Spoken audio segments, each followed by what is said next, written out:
Hey guys, how are you all? Welcome back to my channel. Today we will see what if Kakashi wants Naruto forgiveness. If you enjoy, then please like, share and do comments. The last filtering rays of sunlight speared through clouds on the horizon, casting the forest edge into a cascading panorama of golds and reds. The wind shuffled through the leaves, a calming intermixture of sound and motion that felt right to the young man sitting on the rough, broken surface of a piece of rubble. The hidden village in the leaves was a wreck, a vast ring of debris and shattered housing smashed up against its once mighty walls. Only the outer estates, Uchiha, Hyuga, Senju, and some of the outlying industrial facilities were intact. The rebuilding had been going on for almost 2 weeks now, aided by returning shinobi and Yamato-sensei's incredible Mokuton wood crafting, but progress was slow. Tired after spending hours with hundreds of Kage Bushin to help with repairs, Naruto Uzumaki had withdrawn to the edge of Konoha, to think, to rest, to consider the path of his life. For many, he would seem to be doing better. After years of cold neglect, of accusation and hatred and fear, he was now the hero of Konoha. He had defeated Pain, the leader of Atatsuki, and ensured that everyone killed in the attacks was returned to life. He'd discovered his father was the fourth Hokage, that his father had faith in him. He'd discovered that a beautiful Hyuga princess loved him enough to die for him. And yet, the young man, no longer a boy, was bitter and almost depressed. His smile was wry as he flipped over the battered book in his hand, Tales of a Gutsy Shinobi, and the smile slowly turned into a sneer. Propaganda. Live for your village. Die for your village. Don't ask why. He'd lived his whole life by these rules, this Nindo. Never giving up. Always following your word. Never surrender. Yet, these rules had cost his father and mother their lives. It had claimed the life of Jiraiya, the man Naruto looked up as a father. It had resulted in war and death for centuries. Nagato's words echoed strongly in his head. Dying like trash. Never-ending hatred, pain that never heals, that is war. Naruto, this is what you must face. The book, and you. It's like someone set this all up. A life spent in scorn and loneliness, shielded only by fake smiles and truly cared for by only a few, had given Naruto a sense of hesitance. His experiences with how his own village had used him in the blood prison incident, in how they'd hidden the truth of his lineage, of how quickly they moved past the fall of Uzu. Naruto rubbed his eyes. He had finally gotten his acknowledgement from the village, and it felt hollow now. The man he looked at as his brother was still gone. The girl he wanted to see him for who he was saw him as a silly brotherly figure. And Hinata. He was angry, most of all, at her. Even as he thought of her, there was a rustle in the brush behind him, and Naruto stood, casually letting a hand fall to his side near his kunai pouch. A moment later his eyes widened as the figure who emerged. Hello, Shino. The other teenager stood, quietly, his black coat soaking up the fading sunlight, eyes hidden behind dark black shades, the high brim of the coat concealing his face. You have been a hard person to find, Naruto-san. Why am I looking for you, you ask? Because Hinata-sama has been out of the hospital 2 days, and yet you have not seen fit to communicate with her. Naruto's cerulean eyes narrowed before he gave a laugh and rubbed the back of his head sheepishly. Anyo, well, I've been busy helping out Yamato-sensei with my Kage Bushin. And doing D ranks for Ba-chan too. Shino gave an exasperated sigh, the most emotional sound Naruto had ever heard from the pale Aburame. Please, Naruto-san, I do not have time for your facade of well-meaning bumbling. My insects can smell actual pheromones and electrical fields. You are not capable of fooling me the way you have my peers. You are angry. I wish to know why. Naruto's face went suddenly, terrifyingly blank. Why should I tell you? You've never been concerned before. You've never cared to ask before. You wouldn't be asking now if it weren't for Hinata. Shino paused before nodding. I acknowledge that. That does not invalidate my question or my intent to determine an answer, but to accede to your request. I wish to know because Hinata-sama is distraught at your lack of response. He paused. More than a few people saw her bravery in attempting to stop pain. They saw her struck down. Naruto said nothing, so Shino continued. I do not believe that you were blind to her feeling for you, Naruto-san, and so I ask again. Why have you not communicated with her? Naruto fixed Shino with a hard look. By now, I expect the whole village saw what I turned into. And what I am. Shino nodded calmly in return. You are the Jinchuriki of the Kyuubi no Kitsune. This explains why you were treated with such caution in your youth. Shino broke off as Naruto threw back his head in bitter laughter. Caution? Caution. Ha ha ha. Oh, that's just rich, bug boy. I was ostracized ever since I was born, Shino. Thrown out of stores. Sold expired food. Ignored when I walked down the street. The instructors at the academy didn't want to teach me anything. I had to teach myself to read and write, to cook, to fend for myself. The voice grew hard, cold. I no one to believe in me. My genin team? My teacher Kakashi taught me nothing but the basics of tree walking, and then complained with Jiraiya taught me new skills. I stopped Gaara, beat Neji, beat Kiba, and I wasn't promoted to Chunin. I fought as hard as I could to please this village and they did nothing. Shino stood unmoved. They have seen that they were wrong, surely. They now hail you as a hero. Naruto's voice grew flintier. Shino, am I really supposed to be grateful that, after defeating single-handedly a nin who handed the entire village their ass and getting everyone to come back to life, that they finally think I'm an actual human being and not a monster? Have I been promoted? Have I been offered training? No. I'm told to go slave away at repairing the village, and then, I suspect, they'll just try to lock me up somewhere. Naruto shook his head in disgust. As for Hinata, I was alone my whole life. Never hearing the words other people get, about people believing in them. Never being told I matter. Never knowing someone cared, or loved, or even thought about me. She claimed she watched me all these years, and I knew that. She claimed she loved me. Yet she was perfectly content to just watch me and take some kind of sick inspiration from watch me struggle and not even be decent enough to tell me what she felt. Naruto spat. As cruel as Sakura-chan can be, as blind as she can be, at least I know she actually cares about me and told me the truth about how she felt. As heartless as Sasuke was, I know now that he was willing to give up a very important power by leaving me alive when we last met, rather than kill his friend. Hinata is worse than a coward. She's willing to let me suffer and think I'm alone while proclaiming she loves me. Shino said nothing for a long moment. Your words are bitter, but not rational. The village may have committed its sins, but we Aburame are familiar with being seen as something less than human. That is merely life. You have proven you are not a dead last, or a monster. Can you simply not accept their acknowledgement and move on from whatever bitterness you feel? You say you have never been loved. Is it not better to reach out for that than spurn it? Naruto shook his head. I learned something in my battle with pain that, maybe, I was better off not knowing. If I'd never figured it out, I'd probably be happy with how things turned out. But I'm not a pawn for fate, just like I told Neji. Naruto glanced up at the bug user. If Hinata wants me to talk to her, she needs to have enough fucking spine to actually come to me face to face. People I thought I could trust and admire have lied to me all my life, hidden things from me all my life, and their excuses are shit. Pain had some twisted ideals about killing and suffering, but he had one thing right. We're never going to find peace when the entire fabric of society is built around ninja villages and killing and warfare. Naruto turned his back on Shino. Tell her whatever you like. I have way more important things on my mind right now than silly girls with a crush. Shino stood there silently for several seconds before leaving as silently as he came, leaving the clearing empty except for Naruto, watching the last light in the skies slowly fade into twilight. The village of Kahona was bustling, as repairs continued at speed. Hundreds of blonde hair figures dashed about, clad in red coats with black flames, aiding Yamato in rebuilding the city as fast as possible. After only 3 weeks, the temporary hospital was complete, as well as the market, over 3,000 units of temporary housing, 5 warehouses, and a smaller, shorter tower that served as the Hokage's office. In said office, seated on a comfortable chair sipping green tea, was the temporary Hokage, Shimura Danzo. And sitting before him, hands on knees, was one Uzumaki Naruto.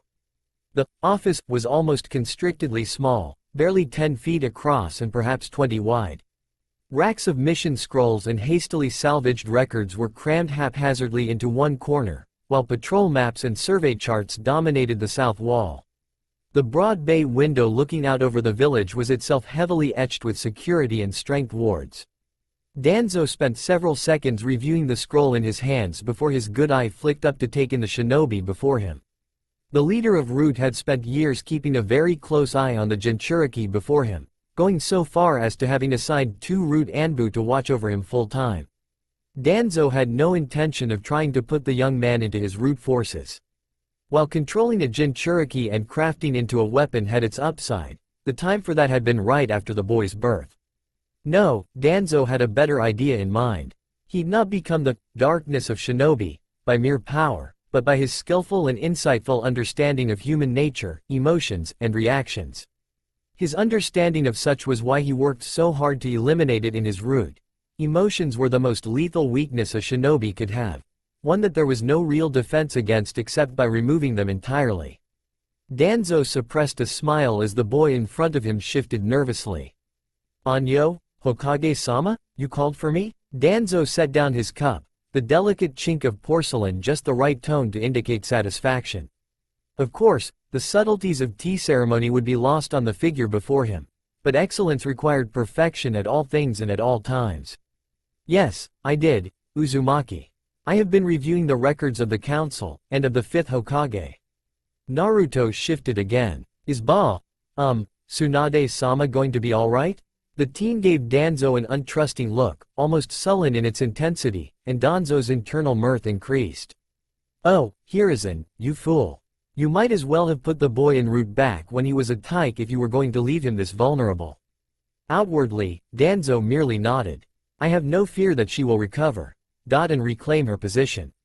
I am an old man, and the requirements of Hokage, I fear, are beyond my stamina." Naruto stared at him, belatedly remembering to remove the shock from his face. Danzo couldn't help himself and chuckled dryly, locking eyes with the boy. "You suspected I would try to steal the position from her? Maybe name myself Rokudame?" Naruto bit his lip, unsure of what to say, and Danzo merely smiled. He'd at last managed to copy that stupid grandfatherly smile Hiruzen always made look so effortless and natural. "I freely admit that, at one time, the office of the Hokage was my goal. I had disagreements with the direction and the goal of the Third's teachings, as well as the Fourth's naivete." Naruto frowned. "Gigi wanted peace." Danzo snorted. "I want peace also. But I am not fool enough to think it comes without cost." Hiruzen wanted peace at the cost of ignoring reality. He wanted peace without understanding that others had no want or desire for peace, and worst of all, he wanted peace without being willing to make the ugly sacrifices that would be required to bring it about. He was too soft. That's where I came in. Danzo stood, slowly, in a dignified fashion. I committed the crimes Hiruzen was too weak-willed to do. I made the executions he was too kindly to oversee. Hiruzen let Orochimaru go because he was weak. He let the Fourth die because he was weak. He allowed the situation that led to the Uchiha massacre because he was weak. Danzo half-turned, fixing his gaze on Naruto. He left the son of the Fourth to suffer in an orphanage, alone, unloved, because he was weak. He let that boy struggle to prove his loyalty to a village that spat upon not only him, but his father's sacrifice because he was weak. His precious pupil, Tsunade Hime, let that same boy languish, unpromoted, unchampioned, because she bought into his ridiculous philosophy and was weak. She sent out the man who trained you, Jiraiya, to die alone, because she was weak. And Jiraiya died at the hands of his own student. A student he abandoned, because he, too, was weak. Danzo exhaled. "I have decided that, honestly, anything I would do as Hokage would be seen as tyrannical or wrong, because people are so very used to weakness after so many years of it." Naruto was silent, but his fists were clenched. "Ba-chan isn't weak." Danzo snorted. "She spent more than a decade drunk and gambling and terrified of blood because she lost a brother and a boyfriend. I lost my wife, 4 sons, and a quarter of my family to enemy action. Spare me, boy." His eye wandered over the skyline of the village, before taking in the crater rim beyond. "If there had been strength anywhere in this entire debacle, we wouldn't be having this conversation in a damned crater that stood where Kahona once sat." Danzo turned back to face Naruto. "And that is why, I think, it is best if I am not Hokage. These people don't want to be strong. They want someone to do it for them, and I'm tired of being the darkness. I'm tired of training tools for the village to die unappreciated. I am tired of being told that my patriotism is somehow offensive, when the weakness of others brought us to ruin. And I am sick of hearing about the will of fire." Danzo gestured to the scroll on his desk. A mere glance at your career shows me the hypocrisy in this village is such that the cure would kill the patient. Naruto sighed and shrugged. So, why am I here? I sort of agree with you, Hokage-sama, but I'm just a genin. Danzo broke out in a guffaw. Naruto's eyes widened, as the man nearly bent double with laughter before leaning heavily on his cane. Ah, I haven't laughed that hard in a while. Genin, indeed. What kind of genin defeats not one, but 3 S-rank missing nin? What kind of genin defeats a Jinchuriki in full expression without even using his own Biju?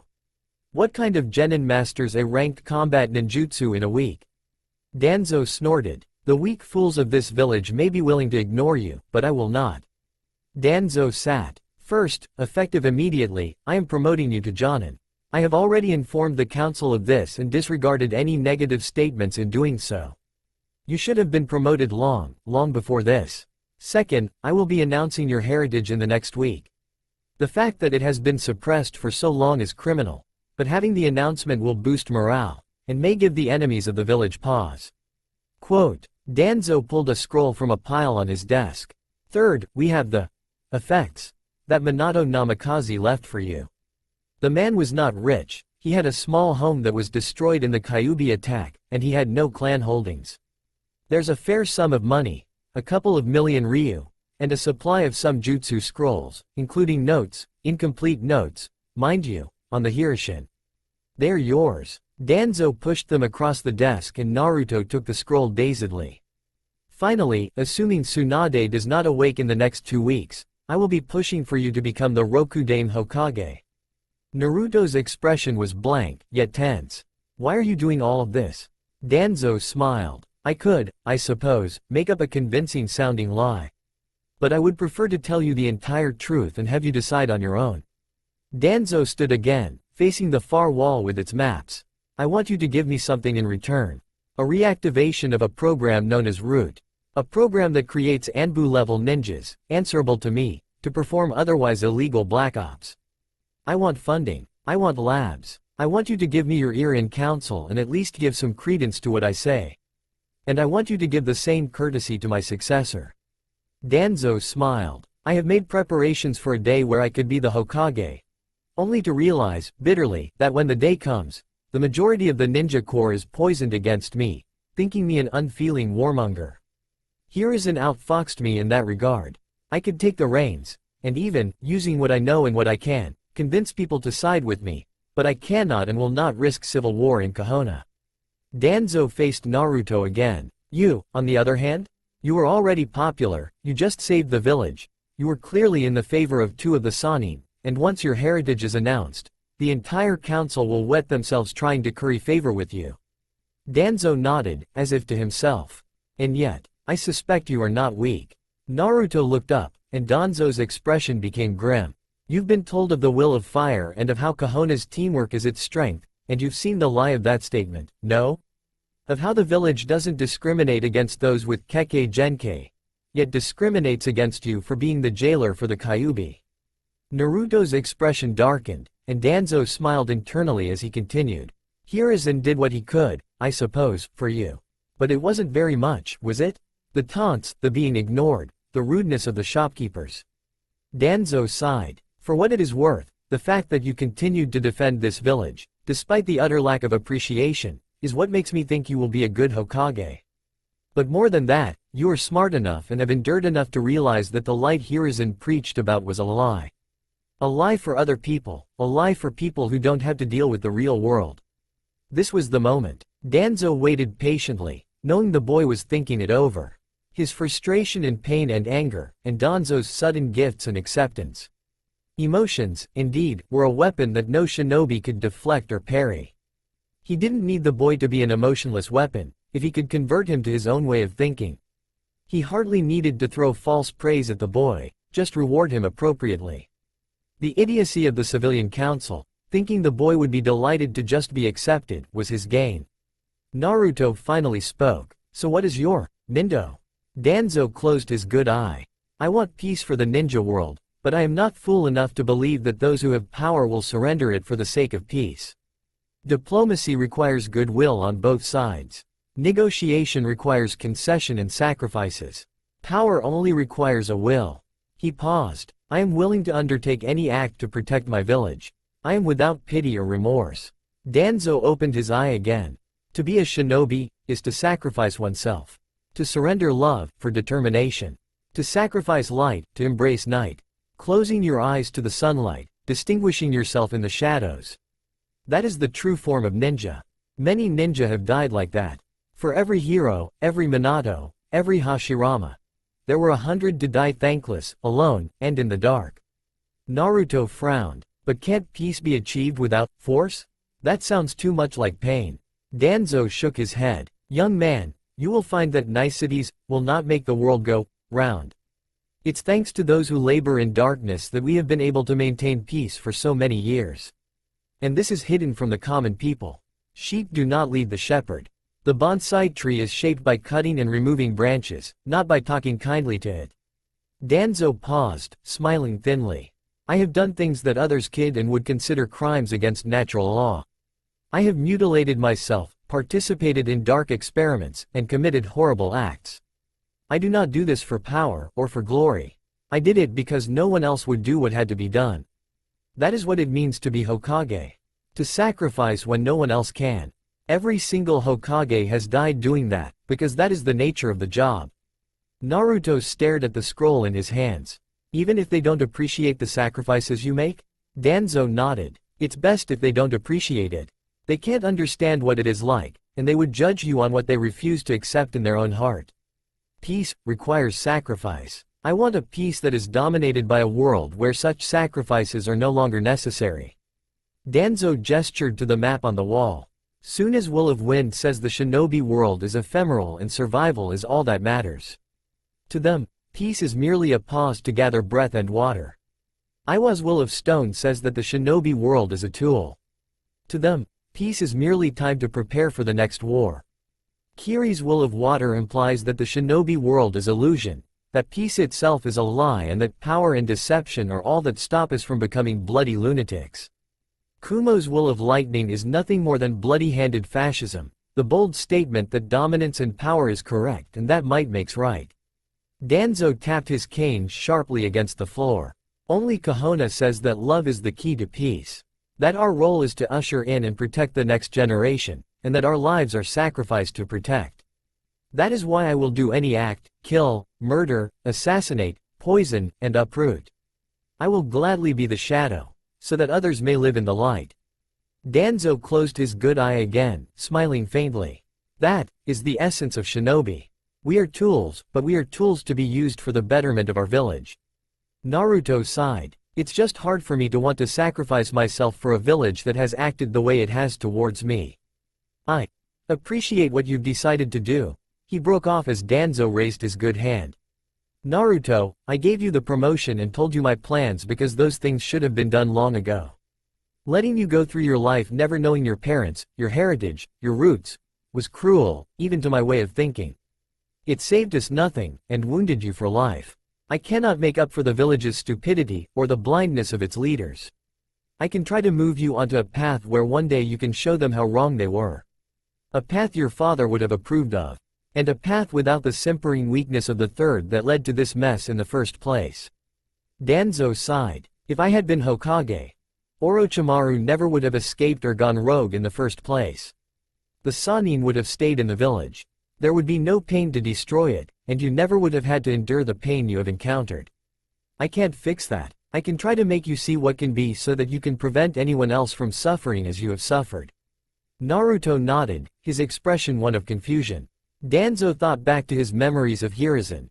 And laughed inside as he placed his hand on Naruto's shoulder, smiling Hiruzen's gentle smile. I am proud of you, Namikaze Uzumaki Naruto. You are indeed your father's son. And the almost broken look of gratitude and emotion in the boy's eyes was the victory Danzo was looking for. Ah, Hiruzen, if you could only see me now. Would you approve, I wonder? Of course not. Hinata is weak. Hinata is strong. Hinata is frightened of what may happen. Hinata has very little left to lose. Hinata is one of the more admirable characters in the series. It takes a certain kind of sick mind to interpret what she feels towards Naruto and how she acts as somehow harmful. Say it with me. Naruto is a dick. In fact, This may end up being the first and only Naruto bashing story in history that's not some kind of Sasuke, Sakura love fest, or Sasoro yaoi fantasy. I should totally do Sasoro, just to freak people out. Don't own Naruto, characters, blah blah, Susanoo enchanced Mokuton is just cheap, blah blah. Hinata sat on the edge of her bed, gazing out of her window at the twinkling stars in the night sky. Alone, she was still recovering from the horrific injuries inflicted on her by Pain's Tendo path. Being slammed around had fractured many of the bones in her body, and it was a miracle she survived being stabbed and nearly drowned in the aftermath of her abortive attempt to rescue Naruto. Even now, discharged from the hospital, her body felt weak, soft, broken. Much like her spirits. Much like Kahona itself, she supposed. Shino-kun, always so stoic and careful, had tried to lessen the blow of the words, but Hinata knew what they would be, and was hardly surprised at them. Kiba-kun was angry, of course, but his anger had an almost guilty undercurrent to it. A reluctance to do or say much of anything.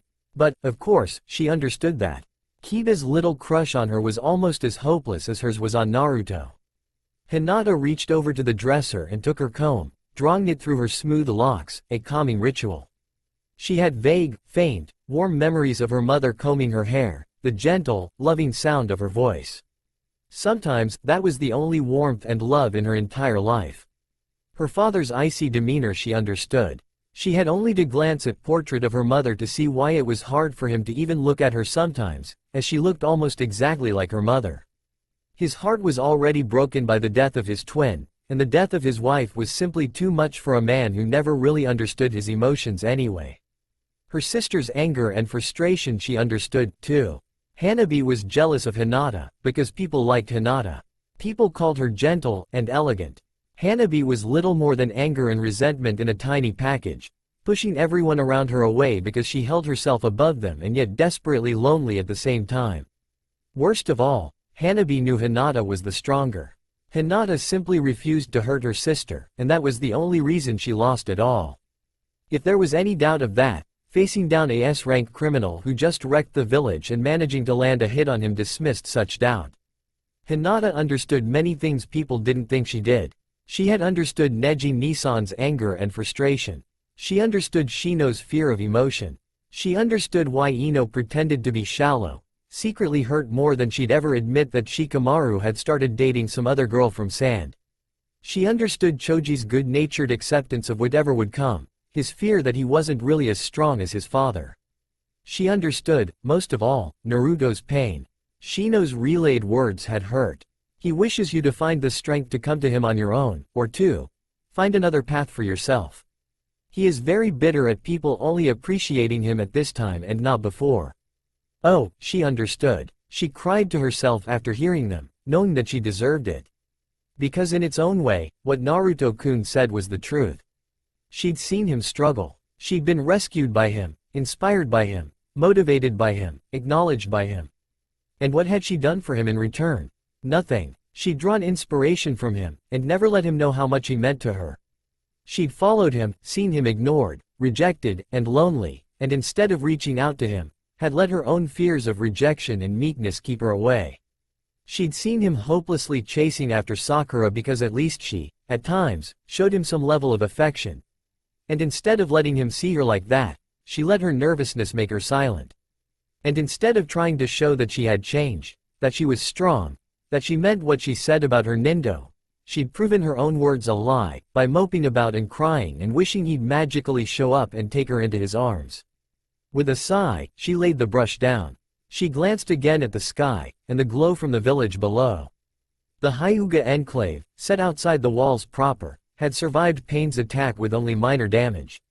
The gardens were a mess, the outer walls shattered, but the main halls were intact and most of the outlying buildings only had cosmetic damage. Tomorrow, Naruto-kun and Yamato-san were supposed to arrive to fix the outer Hyuga wall. Tomorrow would be her chance, to say what she wanted to say, too. She broke off from her thoughts, at the sound of a rustle in the courtyard below. Her hand snaked down to the kunai holster on her leg, even as she directed chakra through her system. Byukugan. The world fell away from color into grayscale, expanding in all directions. The courtyard became as bright as day, illuminated by a blazing star of chalk white and bright blue chakra, chased here and there with flickers and flames of black-red. A chakra she knew almost as well as her own, having stared at it thousands of times. She looked down into the narrowed blue eyes of the man she wanted to love, finding only cool disinterest there. The voice he spoke in was nothing more than a whisper. "I'll be on top of the fourth Hokage's head for another hour."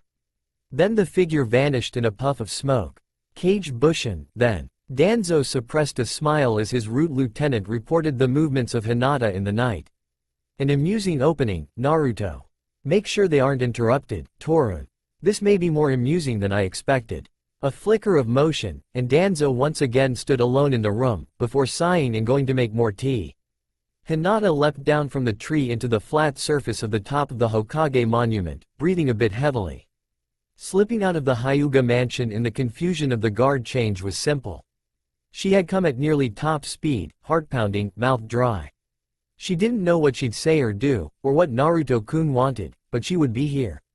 She had to try. With a stiff motion, the figure in front of her stood slowly. His beautiful red coat was scuffed and dirty from rebuilding, his orange pants torn at one knee. His eyes were tired, the flesh around them almost bruised with exhaustion, his hair a bit matted. He'd clearly not had a shower or much sleep in the past couple of days, and there was the barest hint of stubble around his jawline. "So you at least had enough courage to show up." Naruto-kun's voice was cold and Hinata could only nod mutely, eyes tracking him through the darkness. He looked at the ground, as if thinking about something, and Hinata mentally steeled herself.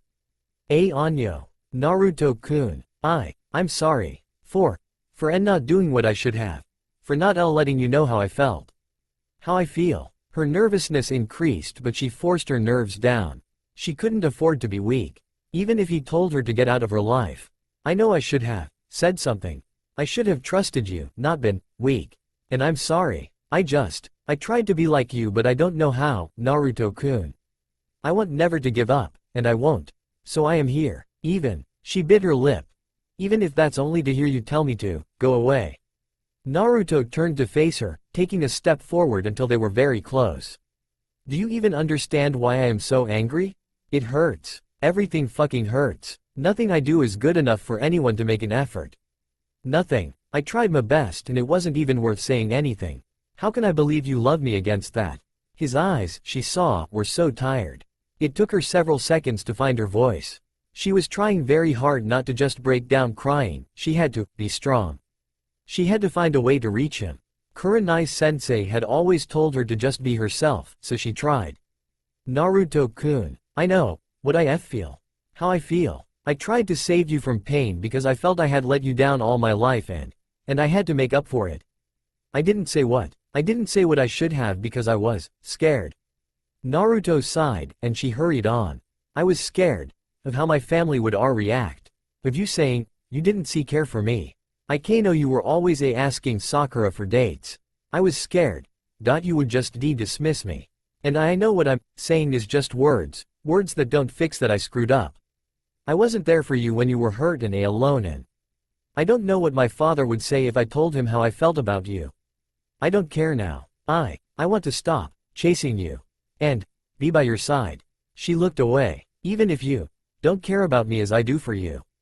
Naruto sighed again, burying his face in his hands. "Hinata, I'm supposed to be the stupid doby, not you. Did you not hear what happened after you fell?" Hinata thought back to her conversation with Kiba-kun, in the hospital, about how Naruto had reacted after her collapse in the fight with Pain. "After that freak stabbed you? Oh, Kami," Naruto just completely lost his shit. The whole freaking village felt the shockwave, and he basically turned into the freaking Kyuubi. That Pain asshole tried putting him in I don't know, a small moon, and he just broke out of it and shattered that motherfucker. "Anyo. You unleashed the Kyuubi to stop Pain." Naruto glanced at her. Pale eyes shining in dim moonlight, soft, blue hair almost black, pale, unmarked skin. She was very beautiful. Very open. And, if Danzo-sama was right, very weak. "I did more than just unleash it. I almost tore my soul apart trying to get at Pain. He killed Jiraiya, who was like a dad to me. He'd hurt Ba-chan and he'd killed Shinzune Ni-chan and Kakashi-sensei. I was angry. But I wasn't angry enough to do that until he struck you down. Naruto grimaced at the memory. Then I thought he'd killed you, just to make a point. I thought you were dead. I wanted to turn him into paste. And then I won, I more than won. He clenched his fist. I'd beaten the bastard with words. I made him see he was wrong. I'd saved the village. Naruto looked up at her, mouth drawn into a frown. And the villagers cheered. Now, all of a sudden, I wasn't a monster. Now, all of a sudden, I was a hero. Before I guess I was just a demon brat. I'm expected to just forgive them, without any of them actually asking for it. They weren't going to promote me. They were just going to let me rot. Naruto closed his eyes. When you told me you loved me I wanted to scream, where were you all those years? But maybe you didn't know it was love. Maybe you just wanted someone to inspire you. But right after that mess, I waited for you. Naruto looked up at her again. No one told me you were at the hospital. And when I asked where you were, they said you were unconscious. I figured, when you woke up, we'd talk, that you would come to me. Explain. Naruto flung his hands in the air. Instead, you avoided me. You fucking hid. And instead of bothering to come to me, you sent Shino. A man who can't even understand a joke, much less anything else. And he had the nerve to suggest somehow I am being the bad guy in all this. Hinata drew a breath. Why you aren't the bad guy, Naruto-kun? I didn't. I was scared and I didn't handle it right. That's why I am here now. Quote, Naruto snorted. You're here now because I sent a cage bushin after you telling me to come here.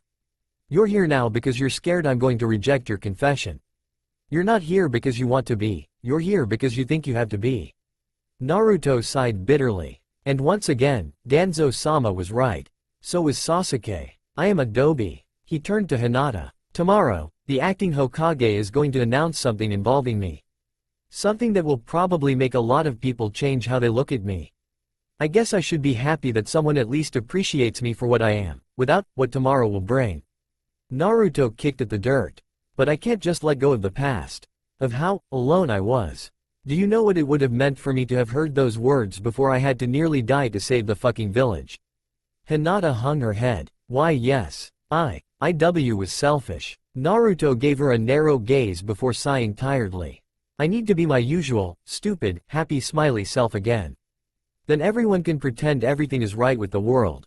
You wouldn't be crying in. Hinata shook her head, a few tears sliding from her cheeks to spatter against the dirt. I don't care whatever announcement happens. I know you can't let go of the past. I know I haven't done anything to show that I am different from any of the rest. I just want another chance. To show you I am not scared. Or weak. Naruto rubbed the back of his neck. I'm too tired to think right now, tonight. I don't know what kind of answer I am expected to give. And whatever it is, I need to think on it. I'll talk to you tomorrow and think about it. He turned to leave, and then paused. You're still the same. Gloomy, timid, always terrified and basically completely weird. Hinata bit her lip, letting more tears fall down her face. And as Naruto walked away, he spoke one final time. I still sort of like people like you, Hinata-chan. She looked up, eyes wide, but he was gone.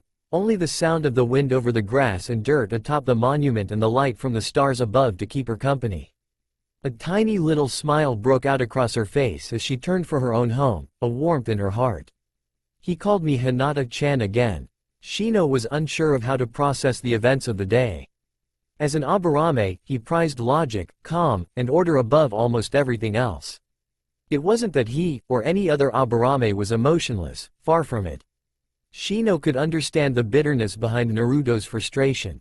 In the founding of the village, the Aburame clan had aided and defended Konoha many times, turning away other insect-using clans, foiling spies, aiding in food production and research. But it wasn't until the reign of the third Hokage that they were finally granted full clan status, despite their many contributions. People feared what they didn't understand, and the clan fell into that category with ease. Many clan members felt affronted that the clan was given its status with no fanfare or celebration. When the Yamanaka and Nara clans were added to the clan council, there were festivities and announcements. The Aburame were merely handed the status, and with very little visible gratitude. It was a decision made by the third, not by the village. Shino understood that Naruto felt cheated, after listening to Danzo announce that Naruto was the son of the fourth Hokage. He understood that Naruto felt as if his entire life had consisted of suffering that was not only unnecessary but also cruelly ironic. Shino, however, much like his clan, would have assumed that it was better to be accepted and loved than scorned and hated, even if it came later in life than it should. To turn away from such acceptance when it was offered seemed childish. And that, really, was why Shino feared emotions. They made you turn away from what was logical and rational towards some other path, one measured in whim and irrationality. The hive didn't have emotions. It couldn't cater to the wishes or needs of the individual. It had to preserve and protect the entirety of the hive, or all would fall. Shino extended a finger, reclaiming the Kikachu he'd had attached to Hinata since he'd relayed Naruto's words to her, and considered his next move. While he feared emotions, he still felt them. While he tried to be as logical and objective as he could, he wasn't able to simply dismiss how people treated him. Hinata was the only person who reacted to him without fear, who accepted him for what he was, insects and all. She was the one who gave him healing cream when he was hurt, kind words of encouragement when he was slightly depressed. Kiba, with his brashness and alpha male mentality, was fond of Hinata, but too caught up in his own views to see how badly the girl was hurting. Shino was not, and he found himself becoming uncharacteristically angry at Naruto. Logic, he found, didn't help him with that feeling or the almost uncontrollable desire to try and reason with Hinata to turn her gaze and attention somewhere else. Naruto, for some reason, had decided that he was angry with the village. Maybe it was the fact that he was the fourth son and had been treated like a leper for years. Maybe it was a lack of recognition or acceptance, as he had stated. Shino didn't have enough data to formulate a good model of the Jinchuriki's thought process, and didn't feel like making the effort if it was unlikely to yield a change in behavior. However, he knew enough to understand how anger could be a reaction to the revelations that had been announced today. Shino wasn't blind, he'd seen how the village had isolated Naruto.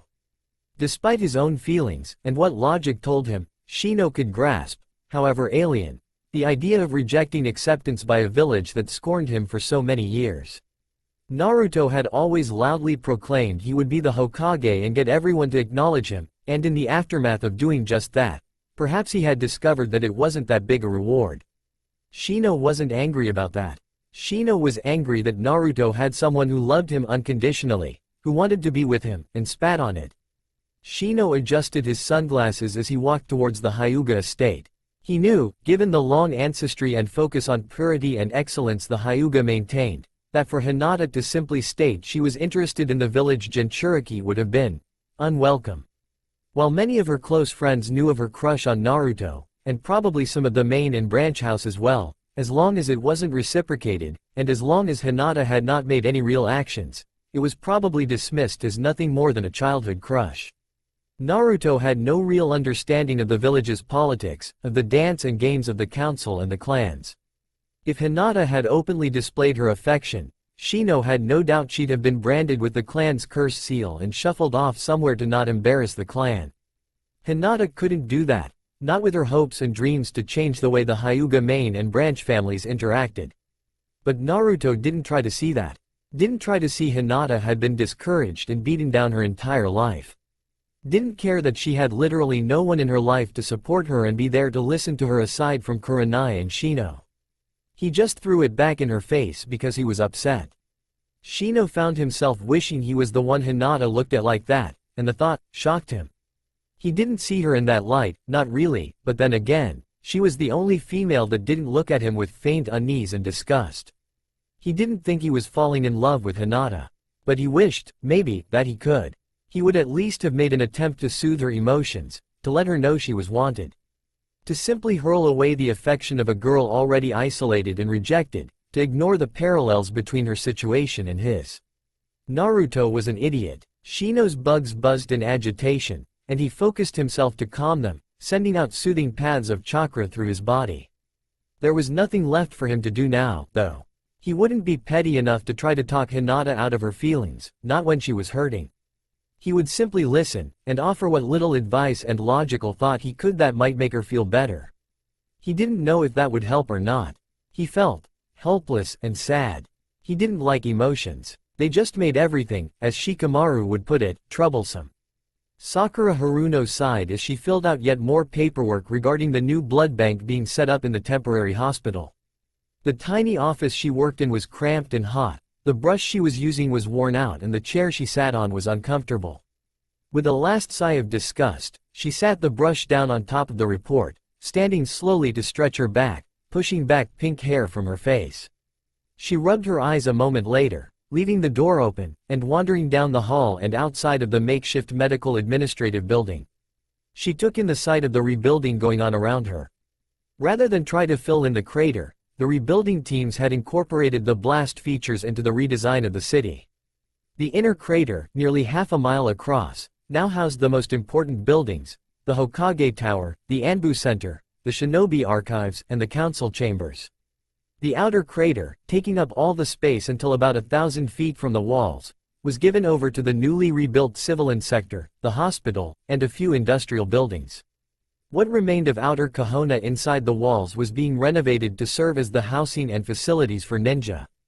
In a future invasion, enemies would have to fight their way past the ninja sectors surrounding the vulnerable civilians, rather than the other way around.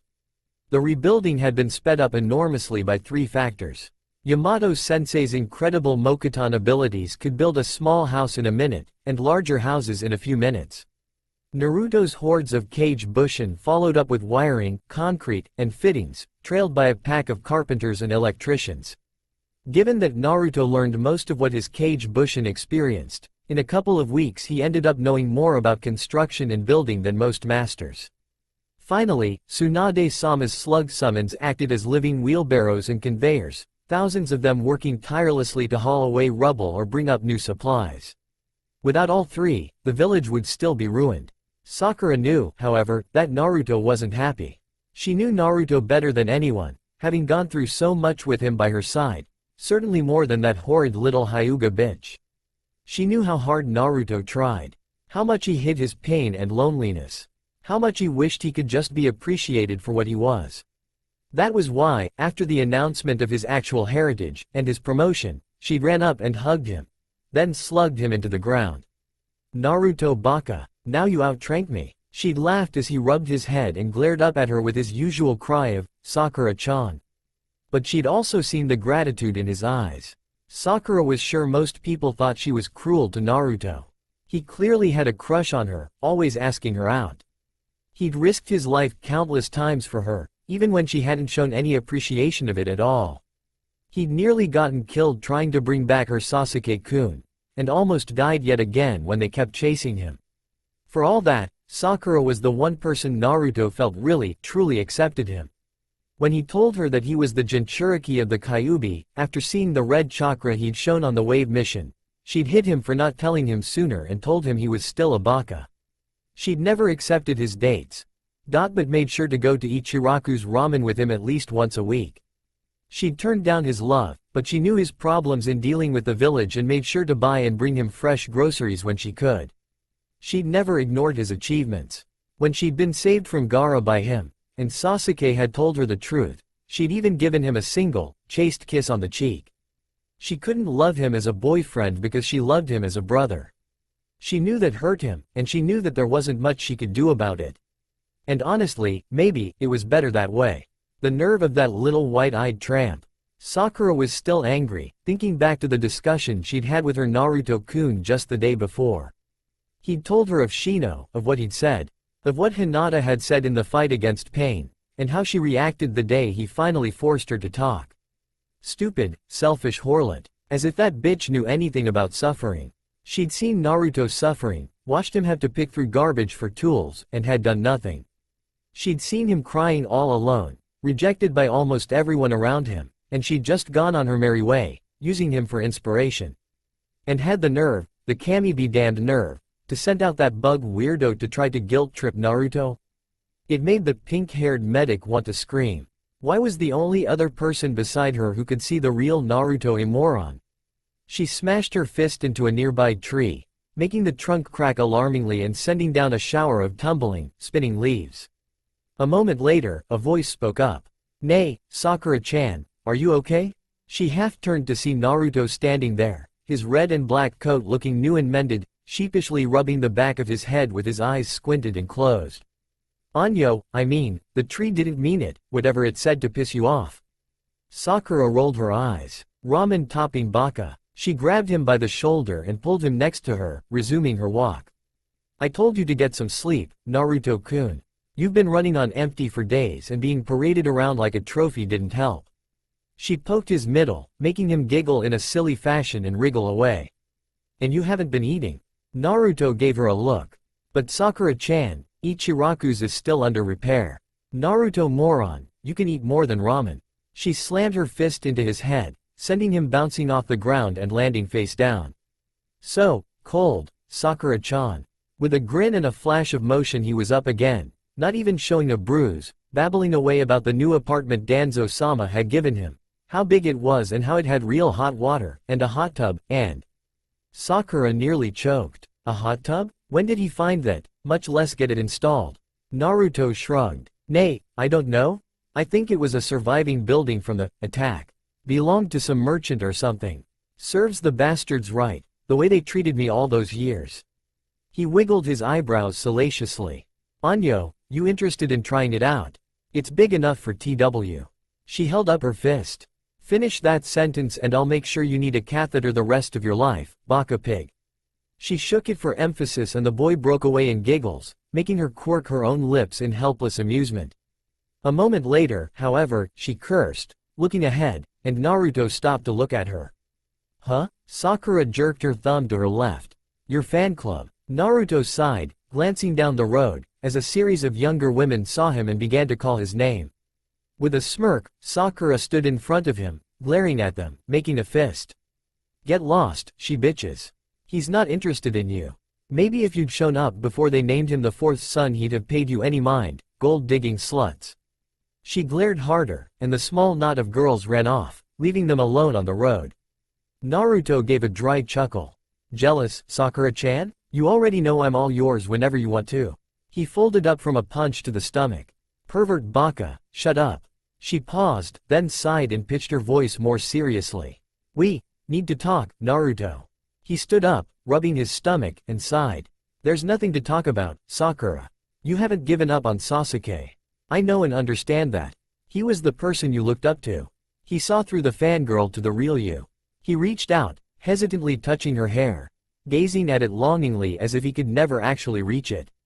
I wouldn't want you to decide anything anyway until you figure out how you feel. Sakura tensed her jaw. I told you. I love you. I love you more than my parents, maybe more than I love Sasuke-kun. I'd die for you. I'm just not. You're like family. I can just talk. I don't have to be Sakura, apprentice to the Sannin. Or Sakura, weak fangirl. Or Sakura, who can't even get her parents to believe in her. Naruto nodded. I know. Most days, Sakura-chan. That's the only reason I haven't gone crazy, or left the village. I know you understand me. It's why I'll never give up. The small smile he gave was heartbreaking, and a moment later it faded, his voice becoming quiet and tired. But I'm tired of people not seeing me. Even when they cheer my name they don't see me. Those eyes haven't changed. They aren't full of hate and fear, but they still ignore me for whatever they want to see. Before, they wanted to see Kyuubi. They wanted to see something they could hate. Now, they want to see the fourth, the hero.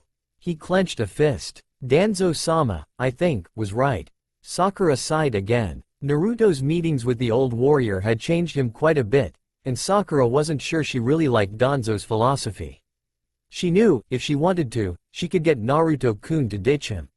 Hell, if she wanted to, she could get Naruto-kun to do anything.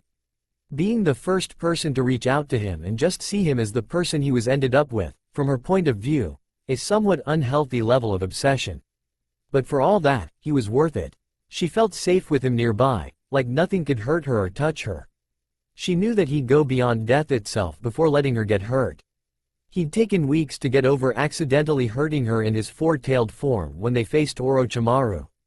She knew that she had more influence over his thinking and what he would and wouldn't put up with than anyone else. The question was, really, if Danzo-sama was just using Naruto-kun for his own plans, or if he meant what he said. Sakura knew how desperately Naruto needed to be accepted. Not for what he was, but in spite of what he was. He didn't want to be the container and he didn't want to be the hero or the fourth son. He wanted recognition at being the guy who never gave up, or just another person. He didn't know how to handle attention or people. The village thought that he would just let the past go, forgive them of their sins, pretend everything was cool with a silly smile and a stupid expression. But Sakura knew that he couldn't do that until and unless the village, the people, everyone who looked at him with those eyes, realized that what they did was not just wrong but that they had to make a real effort to show them they had changed. Forgiveness can't just be handed out. Naruto was good at reaching out, breaking past barriers with other villages. Wave adored him. Sand held him as a hero. He'd made so many bonds. And yet his own village never bothered to try to understand the real Naruto, to look underneath the underneath. Sakura bit her lip, and threw her arm around her friend. "Baka, I'm making you dinner. Come on." She smiled at the happy grin on his face as she tugged him back towards the hospital. "I just have to finish this stupid report and turn it in to Suande Shiso and then we can go." And no ramen. She was worried about her friend, her brother, her precious person. Forgiveness wasn't going to happen, she knew, because no one really regretted what they'd done. Not the village, not the Hokages, not the ninja, not Kakashi-sensei, too blinded by his past to see how badly he'd hurt Naruto. Certainly not that stupid stuttering failure of a Hyuga. So selfish about her own problems she didn't even see the person she claimed to love suffering malnutrition and depression. No, forgiveness required regrets. And she wasn't sure she even wanted to be in this stupid village anymore. Her parents, drunk and arguing, wishing she'd marry a rich merchant. Her teacher, caring so much and still so blind as to Naruto's needs. Her missing love, who'd abandoned her for power and revenge and then didn't even care at her sacrifices and how she'd worked to become stronger. She didn't have the heart to tell Naruto that she didn't love Sasuke-kun anymore. She didn't know if she could love anyone that would make her act so much of a fool, and hurt her like that. She'd rather just turn down Naruto's dates and drag him home to feed him, to hit him and then hug him, to cheer him up when he was broken and give him something to fight for. After all the pain she'd caused, that was the least she could do, because she regretted how she'd acted fully. And that's why he had forgiven her. There is a difference, young Naruto-kun, between power and strength. The young confuse the two as being interchangeable. Those who survive past youth make the equally bad mistake of assuming that if you have strength, then you have power. This is why there are so very few old ninjas in our world. The Hokage's office, makeshift as it was, seemed to almost hold a calming, quiet influence at night, as if the world was holding its breath. Naruto didn't know why it was. Perhaps Danzo-sama was just that serene, or perhaps it was because Naruto himself felt he could relax in his presence. Whatever it was, the tension and muted resentment he often felt in the village itself was gone here. Naruto came every night, from just after sundown for an hour or two, to sit and talk with the old man. It was a different relationship than he'd had with the third. Danzo was not very emotional. He was cautious and careful, elegant and stern. His face was lined with the sacrifices he'd made for his village, but his back was straight, and not much gray was in his hair despite being nearly as old as the third had been. The weeks following the announcement of Naruto's heritage had been strange, frustrating, and eye-opening. Before he'd known who his father was, or that many powerful figures in the village, many of who would have claimed to be the fourth's friends, had done nothing to ease his life, Naruto probably would have been ecstatic to be the center of attention and to have fangirls. He'd striven his whole life, after all, to gain recognition, acknowledgement, attention. Everything from his loud voice to his orange jumpsuit to wanting to learn flashy jutsu spoke to that. But now, knowing that he'd been cheated out of his birthright his entire life, and that the resentment and hatred of the village could have been muted, it was hard to simply accept it all. Especially when, after listening to Danzo-sama, he realized it was all so very shallow. Danzo had let him attend a meeting of the council, disguised as one of Danzo's Enbu bodyguards. His chakra cloaked behind a funny-looking seal on the heavy cloak Danzo had given him as part of the outfit. Listening to the village elders, civilians, and clan heads had made him feel physically ill. The elders, the old teammates of the third, had been dubious about Naruto from his birth, and strongly disagreed with Danzo's decision to let the boy know of his heritage. When Danzo had calmly pointed out that a seal function within the array that held back the Kyuubi had been what had alerted Naruto, their first response was to have a Hyuga seal master examine the rest of the seal to see if there were any more gifts left behind. Homura had then suggested it would be simpler to have a Yamanaka go in and seal the boy's memories away so he wouldn't know his father. When Danzo politely inquired why such a thing should be done, the answer was unequivocal. Danzo, the boy is unstable because he's a Jinchuriki. They all are. The moment that boy was sealed with the Kyuubi, he ceased to be Minato's son, and became a sacrifice for the village. I've never agreed with the entire concept of such weapons, and now the entire village is wrecked because of us having one. Having him linked to the fourth will only stir up trouble with Iwa. No one cared that he'd stopped pain, or that he'd saved the villagers, or any of his other achievements. The civilian council saw him as a tool. Marry him off to some rich merchant's daughter and rebuild the Namikaze name for Kahona. The leader of the civilian council, an oily, fat man called Uyu, smirked as he spoke. The elder's viewpoint is sadly shallow. The boy is powerful, but he's still a boy. If he's unstable, then he can be stabilized. Clearly, he can stop threats that approach us. Iwa is not going to be a problem if he can blow up that pierced pain creature. Marry the boy off, put him in some kind of ceremonial role, assign lots of Anbu to watch him and keep him happy and docile. He's too stupid and immature to see it, and then we have a powerful weapon that is tied to the civilian population of the Leaf, one he will naturally want to defend. The clans, on the other hand, were bitterly divided. The Nara clan thought that announcing his birthright was unwise because it would make him question his place in the village. The Akamichi and Inazuka clans both implied the boy was dangerous. Not that he was the Kyuubi, but that he could become mentally unstable and lose control. The Yamanaka clan was the only one that spoke up in favor of Naruto. Naruto was gratified to learn that at least one of his father's old friends was upset. Iniachi Yamanaka sent a cold glare down the table towards Shikaku Nara and spoke in an equally icy tone. This is almost impossible to bear. My friend, Minato, sacrificed his very life, the life of his wife, and the future of his only son, for this village. Which proceeded to hide his very heritage, brutalize, and ignore him. The boy has been performing far above standards for years. He stalked the Sand Jinchuriki, has defeated 3 members of Atasuki, and is the main reason we even have relations with Wave, Demon, Spring, and Waterfall countries. He saved literally all of our lives just a few weeks ago.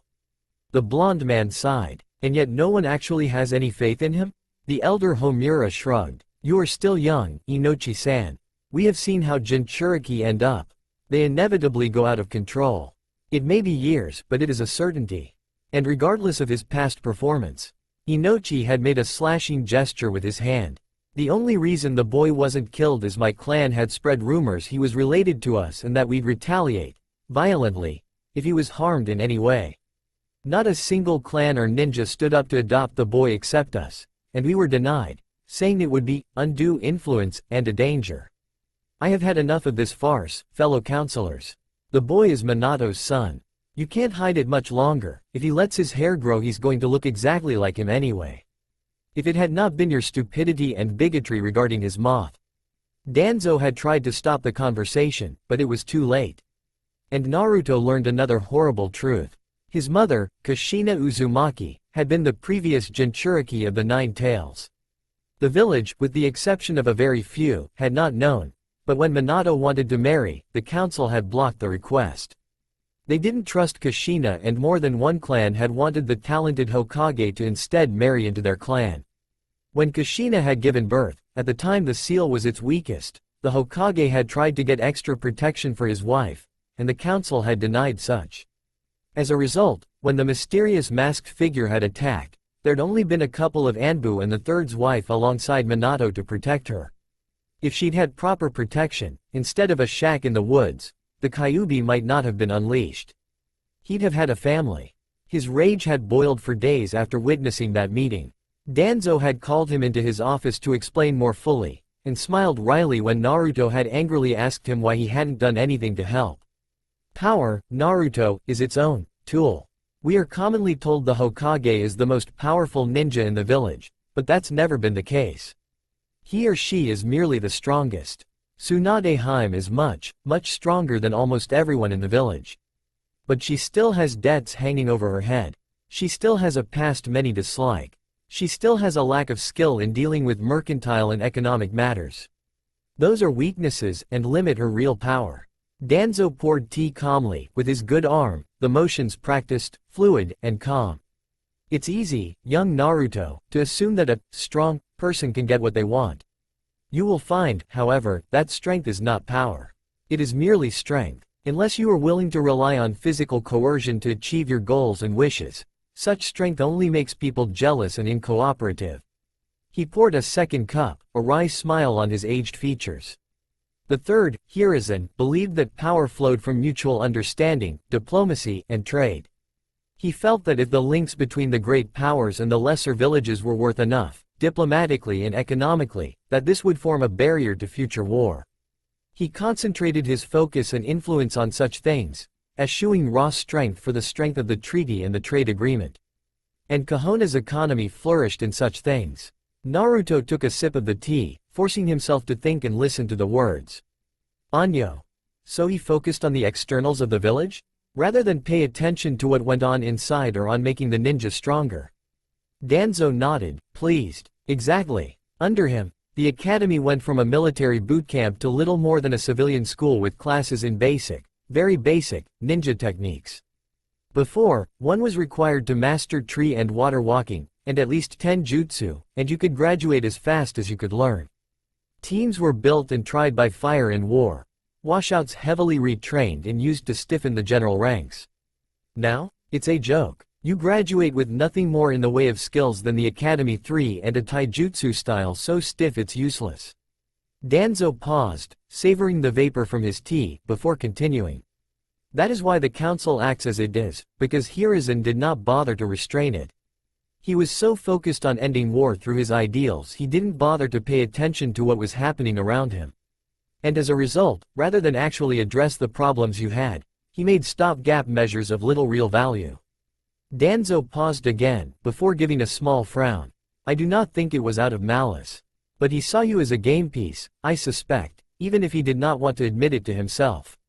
Every act he took, the apartment, letting no one adopt you, the stipend and eating with you at that ramen stand, even the choice of Hitaki as sensei, was designed to make you cling to him as a father figure. Naruto sighed, casting his eyes downwards, and Danzo smiled and sighed. Manipulating the boy was so easy it was amazing no one else bothered to figure out how to do so. Naruto-kun, I've done what I can to make amends for how you've been handled. You are Jonin, now. As you should be, with your accomplishments. You can apply to join the Anbu, if you wish, although I would not recommend it. Or you could petition to take up training a genin team. Naruto frowned. What about the Otaksuki? We need to do something about them before they come back.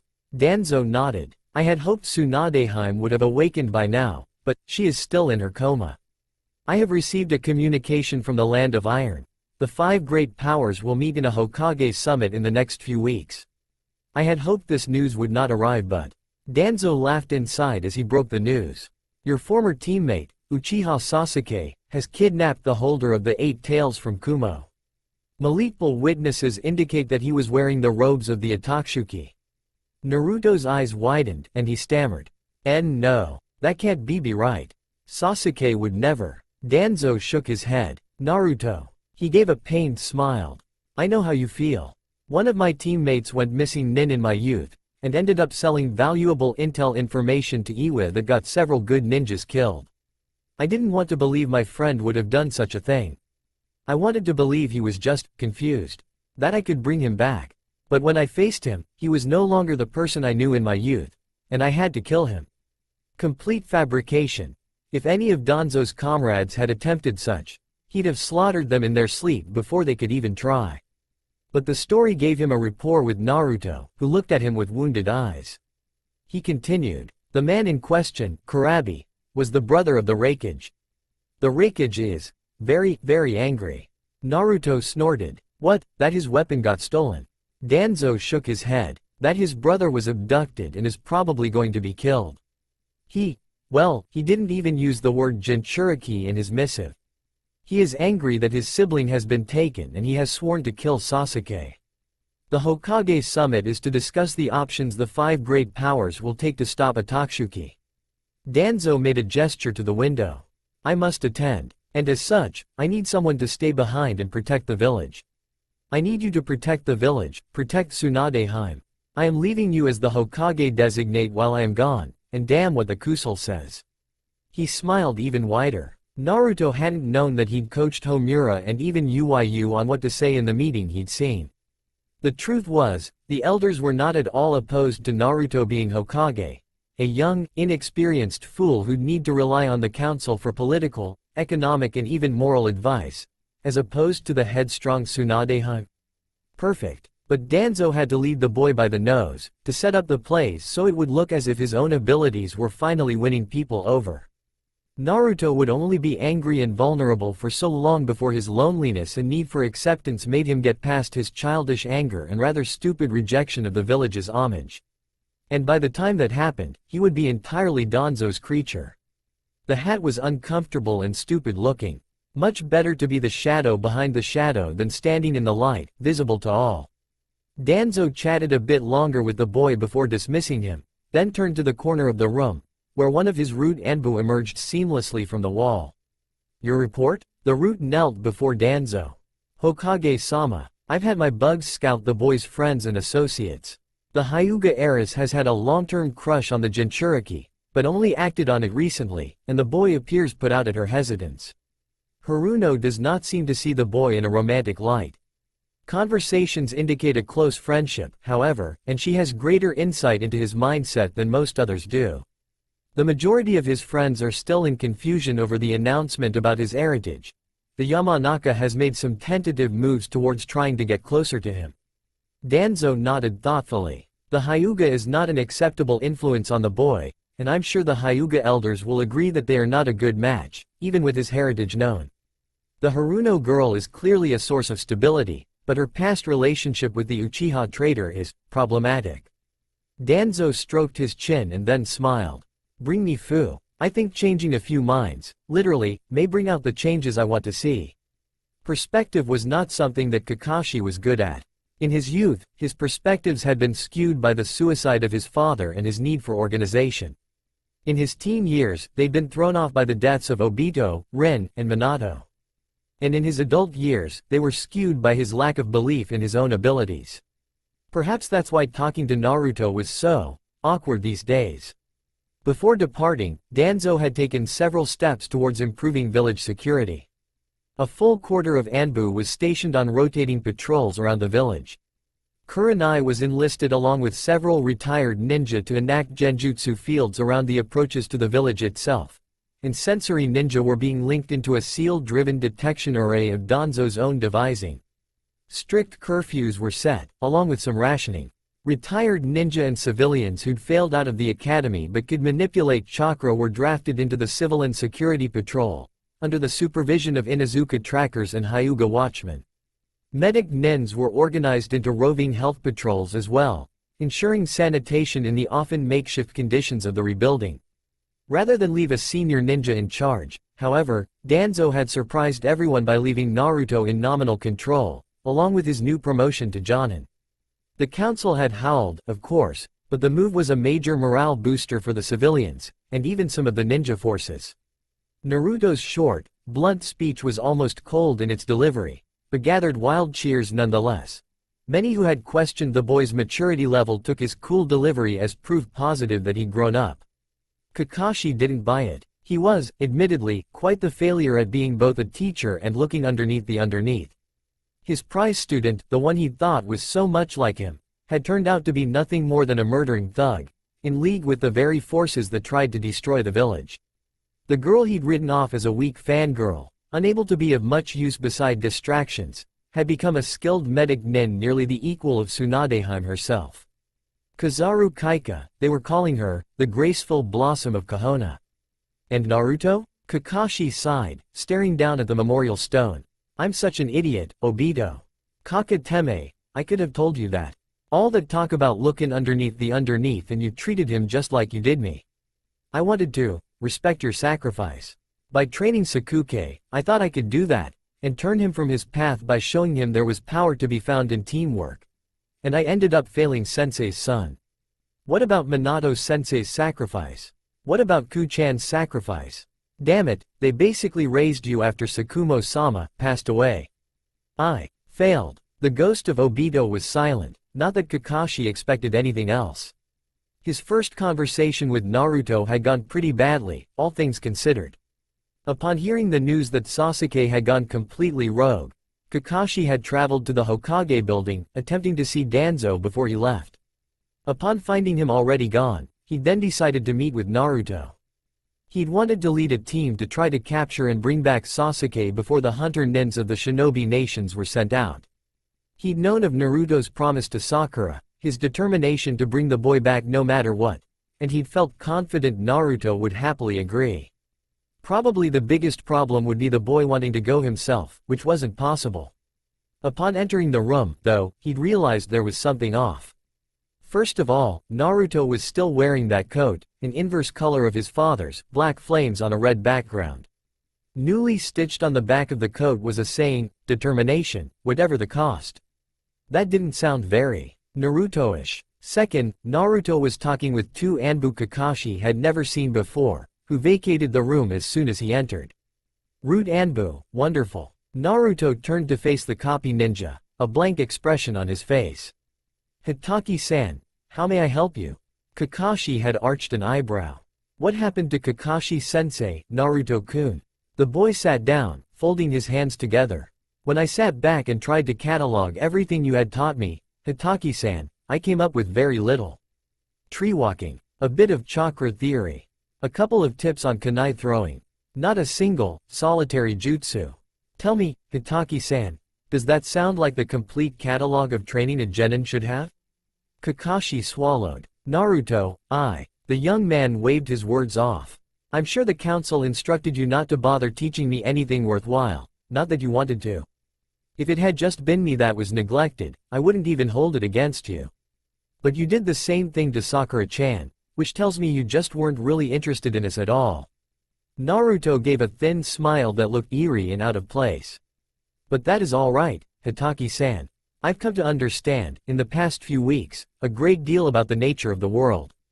And the people. I used to be a knucklehead because I honestly thought if I gave it my all and never gave up, people would see the real me." Kakashi frowned, taking a step forward. "Naruto, I apologize for my deficiencies as a teacher. I won't try and pretend I didn't handle things correctly, or make some kind of weak cop-out that I had no choice. But I don't understand why you feel as if nothing will ever change. You're the acting Hokage, something you always dreamed of. The village idolizes you, Naruto laughed, sadly. "Hitaki-san, when I was facing down pain, after he nearly killed Hinata, I was trapped in my mindscape. I nearly let free the Kyuubi in my anger. My father had left a portion of his life energy in the seal. To talk to me, should I try such a thing? It was in that conversation that I discovered I wasn't an orphan. That I was the son of Minato Namikaze and Kushina Uzumaki." He turned to look at the window. "I discovered my parents couldn't marry because the council distrusted my mother for being a Jinchuriki, even though she was loyal. I discovered that I had a godfather who never bothered to show up for me until I was 12. I discovered that the man I called sensei had known who I was all my life, and didn't even bother to try and make my life better." Kakashi wanted to speak, but something terrible and dark was in Naruto's tone. "And when I saved the village, did the villagers apologize for the way they'd hurt me all those years, for ignoring me? For selling me bad food and milk? For chasing me out of their stores or pretending I didn't exist? No. They instead cheered me, as if I should be grateful they bothered to acknowledge me after I nearly died for them. When it became known that I was the son of the fourth, did they admit to themselves they'd been wrong? Did they regret what they did?" Naruto faced Kakashi squarely. "They didn't. They still don't see the me that is me. They saw me as Kyuubi, then me as the fool, then me as the hero, then me as the fourth son. Never me as me. Dad was very disappointed in the village. And when I told him you weren't there for me, he was crushed. So no, I don't see you as much of anything, anymore, except a senior, excellent ninja." That hurt more than Kakashi expected. There wasn't a lot of anger in that voice, not a lot of childish temper. It was disinterested. It almost sounded like Danzo talking, and Kakashi frowned. "That may be the case, Naruto. But how you are acting isn't you either. What happened to never giving up? To making how people saw you change? Naruto glanced out the window again. I grew up, Hitaki-san. Isn't that what you were always telling me I needed to do? Stop yelling, be serious, focus? I have to say, though, that I haven't given up. I'm merely doing things my way instead of letting other people decide for me. Kakashi shook his head. Naruto, how is that the case? Danzo is manipulating you by handing you things you aren't ready for. Naruto laughed. It was his usual, joyous laugh, but with a slightly dark edge to it. Kami, that's just incredible. Danzo-sama said you would say literally those exact words to me. The mirth slid from his face, leaving a scowl that made the whisker marks on his face stand out. Listen to me very closely, Hitaki-san. I am not being manipulated by Danzo any more than I was being manipulated by the third, who saw fit to conceal my entire heritage from me and yet used every trick he could think of to reinforce my loyalty to a village that hated my very existence. I'm not being manipulated by him any more than I was by you, who didn't even care about my future as a ninja, but simply used me as a spur to train and inspire that traitor Sasuke. If Sasuke had done what I have, stopping multiple S-rank opponents, winning allies, saving the village, I doubt you'd have objected to him being promoted or put in this position. Kakashi frowned, and shook his head again. Naruto, you're too young to understand how dangerous Danzo's views are. The third. Naruto slammed his fist on the desk. The third is why all of this has occurred. I know you only have one eye that's yours, but even you can't be that damned blind, believe it. The third didn't stop Orochimaru from going rogue, and was too soft to kill him. Hell, Dad told me the only reason he was even picked as fourth is because they thought he'd be too inexperienced to do the job properly and let the council run the village. Gigi's stupid demands for peace did nothing to stop war from finding us anyway. All it did was make us unprepared. Why should I agree with the Philo? The thinking of a man who thought it was cool to hide my entire damned life from me and let me suffer. Naruto glared for a long moment and then looked away. I'm not your student anymore, sensei, so please stop with the damned lecture. What do you want? Kakashi sighed. I came to ask for a team to pursue Sasuke, to try to capture him and bring him back to Konoha. If the outcome of the Cage Summit is what I expect, they're going to class him as kill on sight, and we'll never have a chance to bring him back. I was thinking, perhaps, an 8-man squad. Naruto gave the copy ninja an incredulous look. What? Kakashi blinked. Naruto, the cages are not going to let what Sasuke did slide. If we. Naruto nodded. I know. The Teme decided he'd rather kill Jinchuriki for power rather than return to the village. We know, from Danzo-sama's forces, that Sasuke Teme killed Itachi. He's thrown his lot in with the same people that tried to kill the village and are hunting for me. Why in Kami's name would I want him brought back alive? Kakashi was at a complete loss. He never, in his wildest dreams, would have imagined Naruto would give up on Sasuke. But, your promise. Naruto snorted. I'm having to deal with life's realities, Hitaki-san. I can't be the dobe, stuffing my face with ramen, pretending to be happy to cheer up everyone else. He put a Chidori through my chest once, and he did his damn best to kill me when we found him again, and now he's murdered the brother of the Raikage. Even if you found him and overpowered him, do you really, honestly think anyone is going to forgive him? Kakashi wasn't so sure. The village needs the Sharingan. Naruto gave an even louder snort. Bullshit. The Uchiha breeds nothing but teens and traitors, I can see that now. People fawned over him, offered him everything, training, products, girls, wealth, and he threw it all away to chase after revenge. He doesn't deserve a third chance, sorry. If that's something Sakura-chan can't forgive me for, then there's not much that I can do about it. But I'm not sending a single ninja after that murderer, unless it's a kill mission. Kakashi folded his arms. Naruto, I think perhaps being put in this position of power has made you a bit blind to the consequences of your actions. If we let the other villages kill him, they might get a chance at obtaining the Sharingan for their own purpose. And worse, we don't know why he's gone rogue. He may still be unbalanced by Orochimaru's curse seal. Isn't it worth it to find out? Naruto leaned back in the chair. Hitaki-san, do you remember when you broke up that scuffle between Sasuke Teme and I on that rooftop? You actually had the audacity to lecture Eros Sennin for teaching me the Rasengan, my father's jutsu, while you had no problems with not only teaching Sasuke the Chidori, but even stealing most of Lee's taijutsu style and giving it away. Naruto paused, giving a thin smile. I knew, really, from that moment, that no matter what I did, or how hard I tried, you would never acknowledge me. You honestly felt it was better that I have nothing than be any kind of challenge to Sasuke. Naruto stood, slowly. Maybe that's why you never bothered to train me even after he was gone. If I'd stayed weak, pathetic, and stupid, maybe Sasuke would never have felt like he wasn't getting strong enough. But to answer your question, Hitaki-san, I already know that whatever he's doing, it's his own choice to do so. He gestured towards the door. You don't bother to train me, teach me, or even try to help me my entire life. You belittle everything I've ever managed to accomplish, ignore my problems, and when I overcome your handicaps and become stronger, claim that I'm immature and not ready. You repeatedly ignored Sakura-chan and I to give an unappreciative spoiled brat everything he asked for, and he still failed. He couldn't stop Haku, he couldn't stop Gaara, he couldn't even beat Lee. And even after everything I've done, everything I've trained at, mastering Sage Mode, which even Eros Sennin couldn't do, finishing the Rasengan, which my dad couldn't do, stopping pain, saving Gaara. Instead of bothering to try to make up for your mistakes, you throw Sasuke in my face? The boy shook his head. Danzo-sama said that for a wielder of the Sharingan you were blinder than most. Then again, he also told me you managed to get your entire team killed, so I guess it's a trend, nay? The answer is no, Hitaki-san. If you disagree, feel free to take it up with the council. He shot the copy ninja a hard, closed, look, and gestured at the door again. You may go. Stunned, both at the vitriol of Naruto and the fact that he had no easy answers, Kakashi left. He walked through the streets, considering what had just transpired, trying to look underneath the underneath. Whatever Minato-sensei had left for Naruto inside the seal that held back the Kyuubi was the source of all of these changes, he was sure. Some of what Naruto said probably had some validity. But much of it was just Danzo's twisted words, he was sure.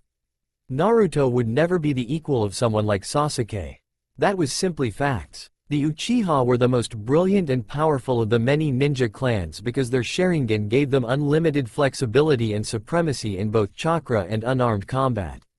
Naruto had never been as focused as Sasuke, never had nearly as much training, and had failed multiple times in the academy, which was pretty hard to do. A lot of Naruto's growth had come at the hands of Jiraiya, who had mellowed the boy some, but the Sannin's death had wounded Naruto deeply. Kakashi felt that Naruto needed someone else to open his eyes to the truth, and maybe that person was Sakura.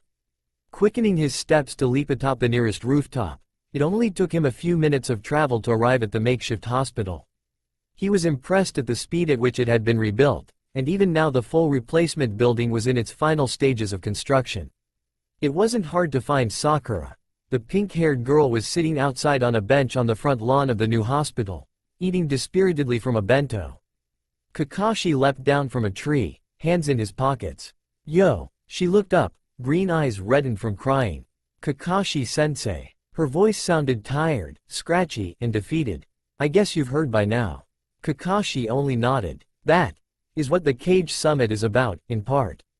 The assault on the Raikage's family has most of Kumo angered. Apparently the Jinchuriki that has gone missing was very popular among the population. Sakura gave a sad, brittle smile. Must be nice. Too bad Kahona wasn't like that for Naruto-kun.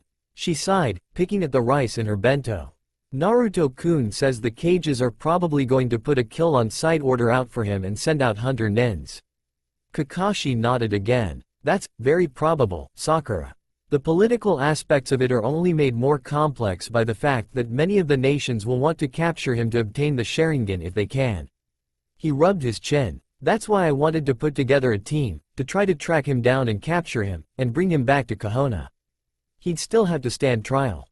Sakura looked up at him for a long moment and then, very slowly, shook her head. Kakashi-sensei, he didn't come back. He's in with the same group that tried to kill Naruto-kun. Kakashi forced an upbeat note into his voice. He may be influenced by Orochimaru's seal, still, or even tricked or coerced into participating. I know that Naruto made a promise to bring him back. Sakura lowered her head into her hands. Naruto-kun isn't held by that promise anymore. Kakashi stared at Sakura for a long time. After a few seconds, Sakura gave a broken-sounding giggle. It's so stupid. I threw away my first friendship and hurt a boy who loved me more than anything to chase after that.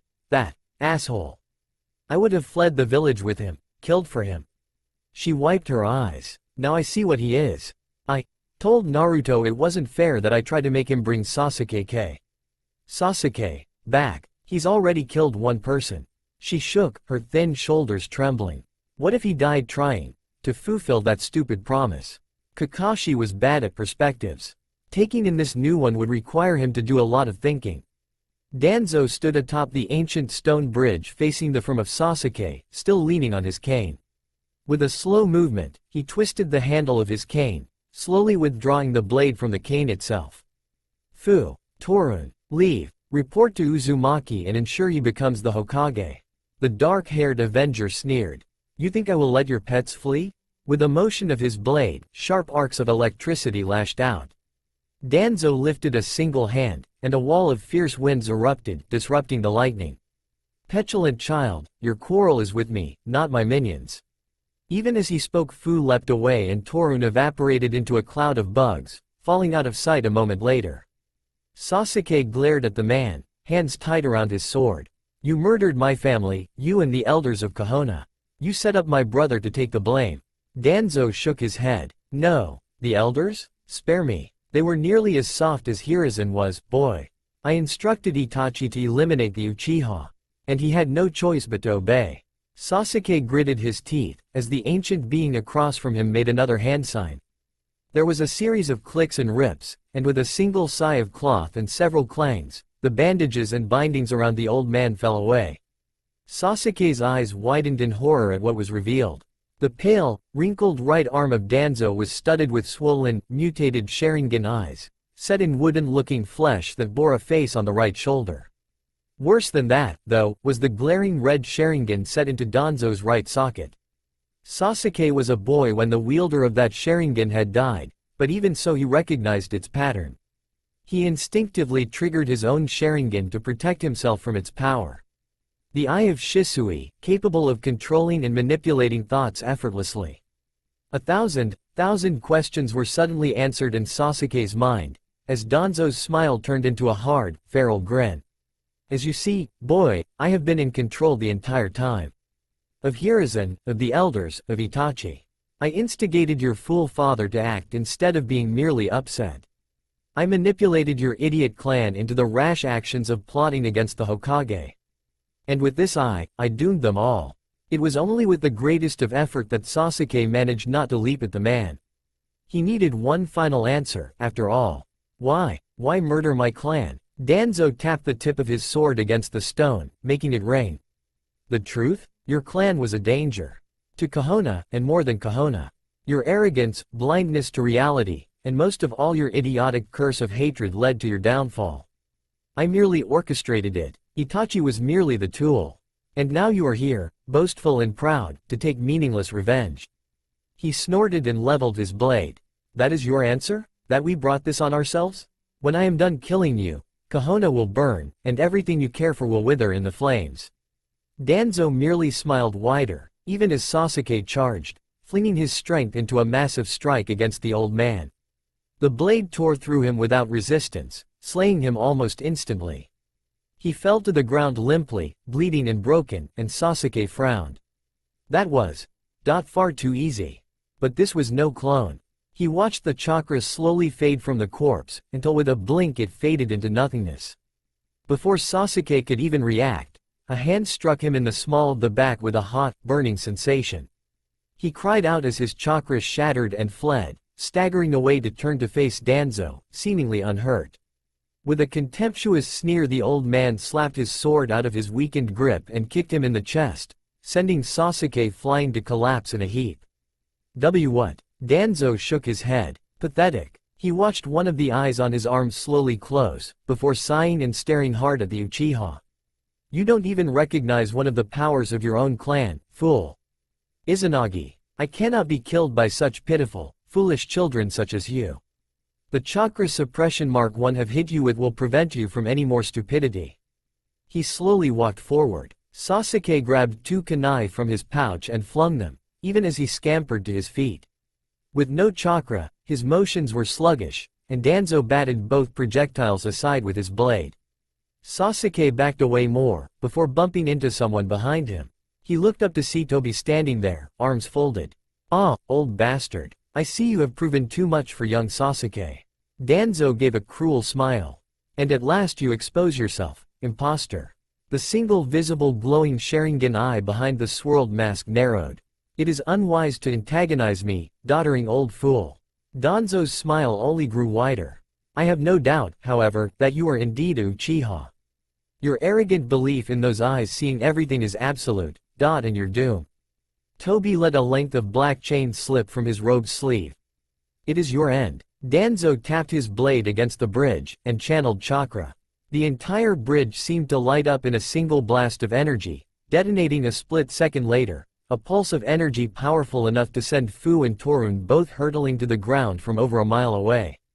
The Yamanaka sat up slowly, eyes wide and disbelieving at the sheer magnitude of the blast. Danzo had given them both a multitude of scrolls and Fuinjutsu seals to apply to the bridge, and then made sure root scouts were obvious in clearing the path ahead of Danzo well enough for Sasuke to track them. He'd expected all along to be ambushed at that location by Sasuke, especially after the fiasco at the Three Wolves, and had set this up. Some 15 minutes later, the tap-tap-tap of Danzo's cane could be heard, and the ancient ninja walked into the clearing where the two of them had decided to wait. Once again his arm was bound up and his eye covered. Neither looked surprised at his survival, but Fu's voice was low as he spoke. "How many eyes did that cost you, Danzo-sama?" The old Warhawk's voice was icy. "2. I am unsure if I eliminated them both, but at the very least Uchiha Sasuke is ashes." He shook his head. The Uchiha were always poor ninja. At this his subordinates looked at him blankly, and he gestured with his cane for them to follow. Everyone believes the Uchiha were all powerful, with their ocular abilities. They never truly learned how to strike from stealth, however. They were all flashy, in love with being elites, and in their status. His good eye narrowed. The only exception to this rule was Itachi. He, at least, was shinobi. The others were fools. As were those two. What kind of idiot goes into some sort of melodramatic fight on a bridge of all places? They were not expecting me to assassinate them, and were so proud and arrogant that the thought that the bridge was a trap never occurred to them. He picked his way along the path, shaking his head once more. "I have no idea what would make a fool think that announcing your plan to the 5 Cage was somehow a brilliant step, save for emotions. This is why they get people killed." His eyes snapped to Torun.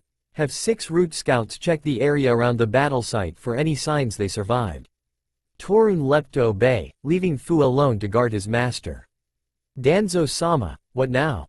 Danzo shrugged. "Ao was able to detect my eye, but I did not need to use it as I was perfectly content with someone else being chosen to lead this ridiculous effort, and thus, I proved my ability to not merely act in a whim.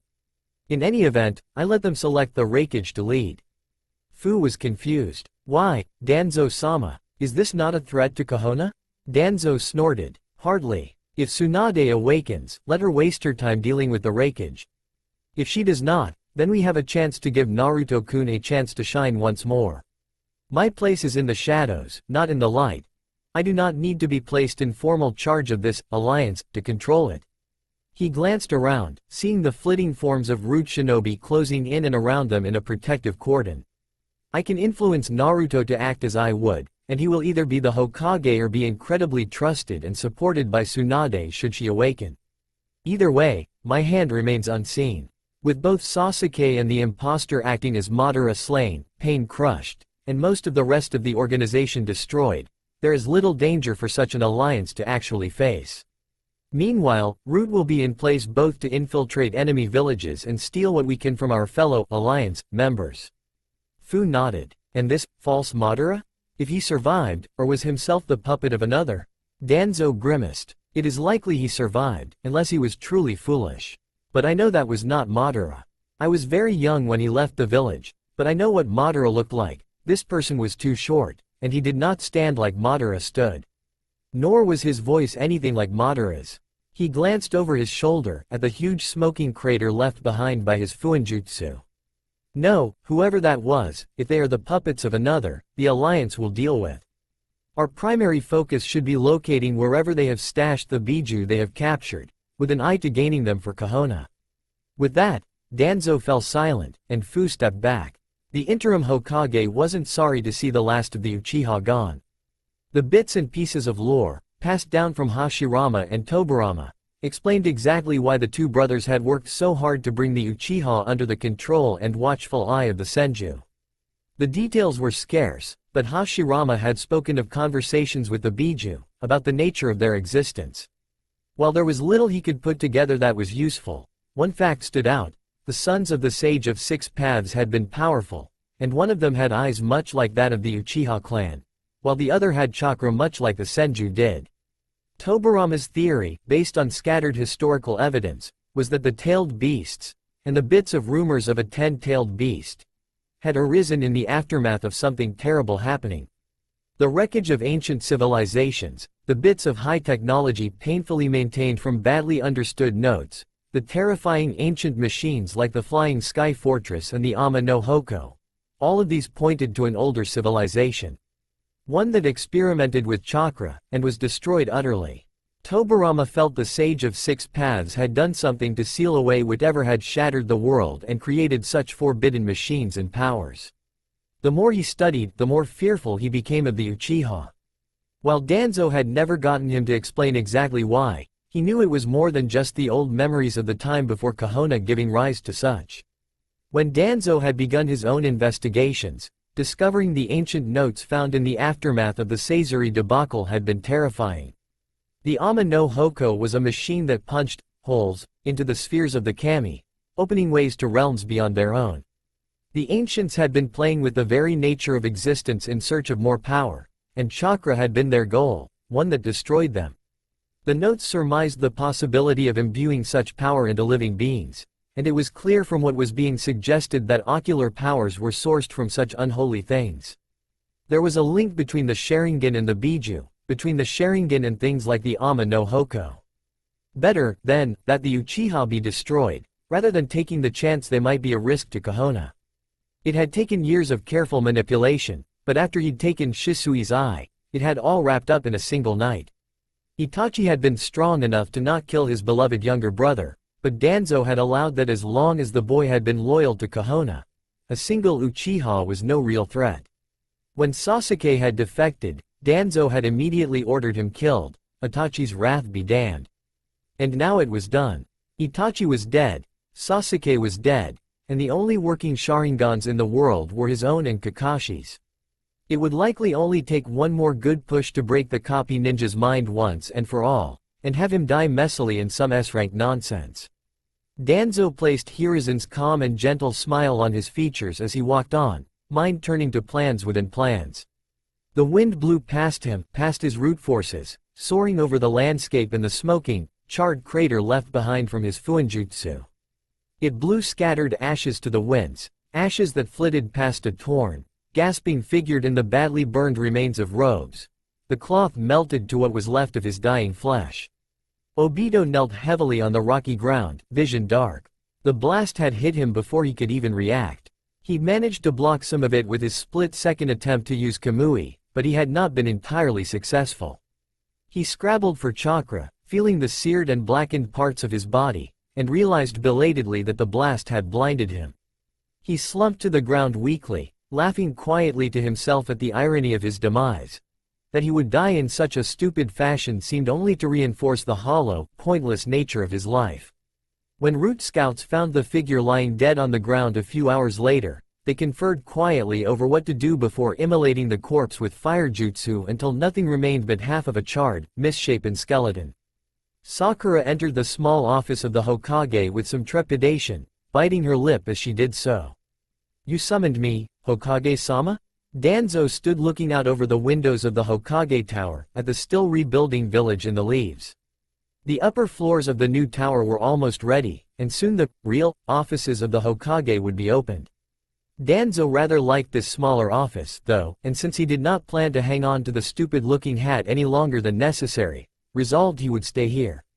As such, the once austere room had been refurbished a bit, wood-planked floors now covered with thin black tatami mats edged in fuin symbols, and more intricate and expensive maps on the walls.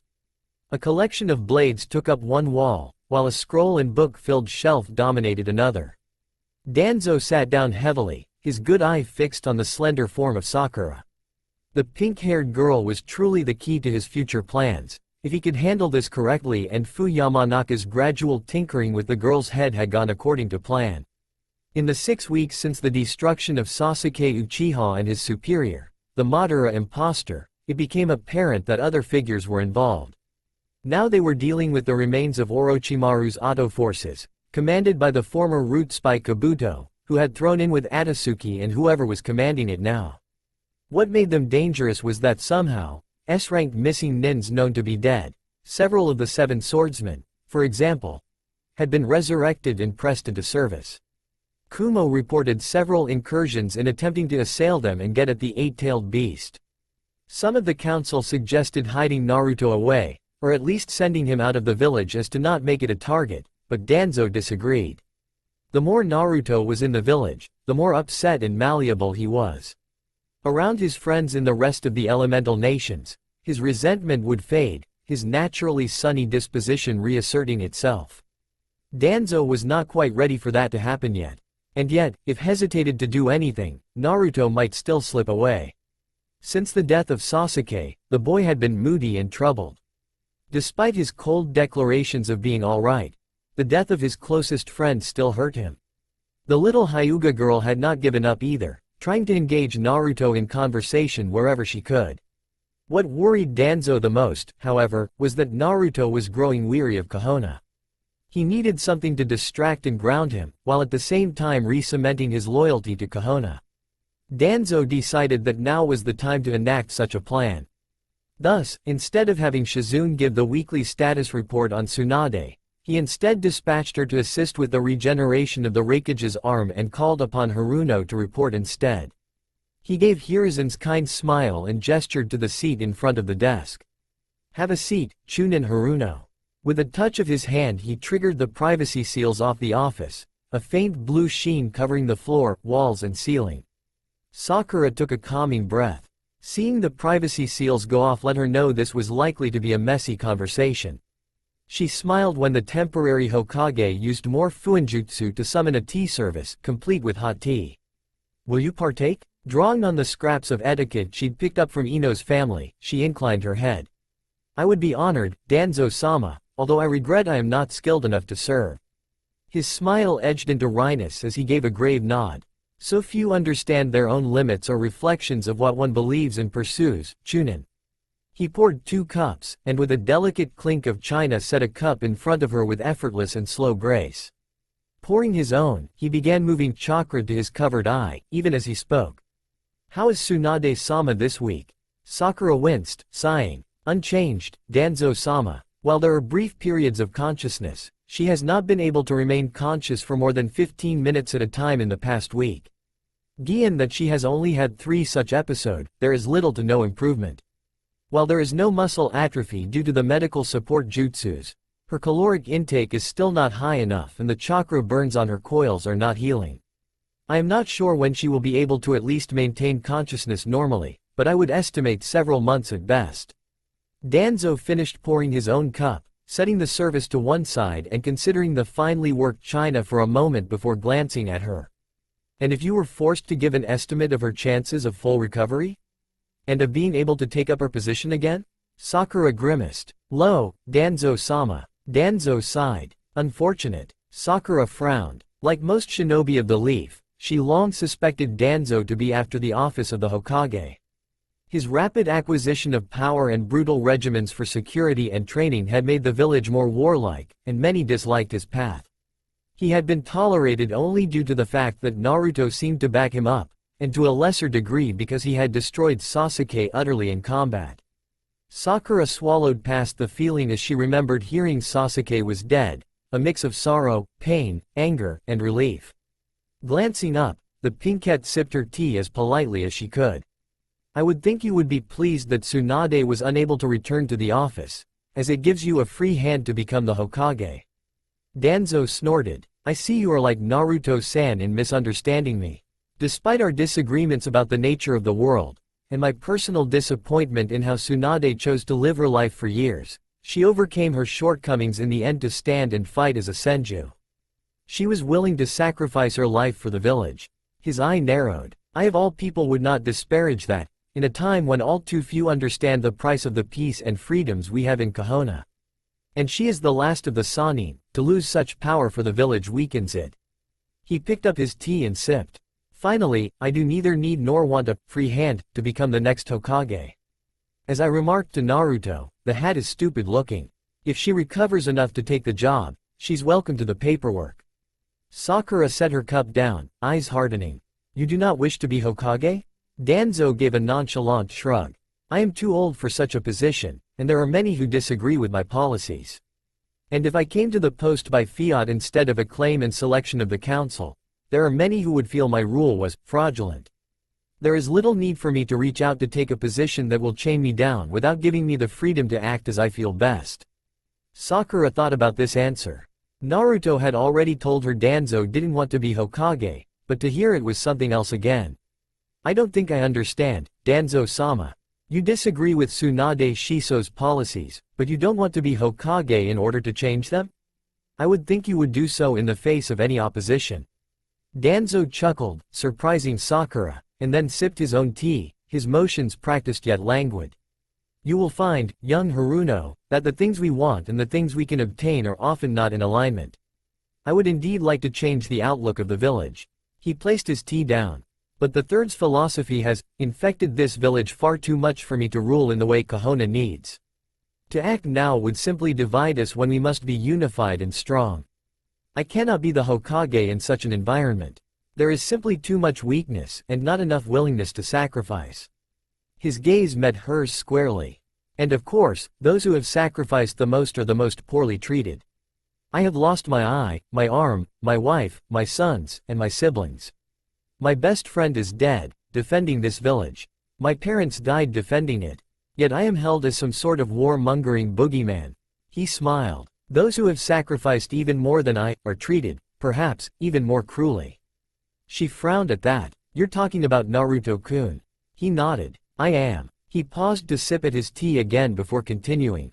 The other reason why I do not attempt to pursue the position of Hokage is that I believe Naruto is suited to it.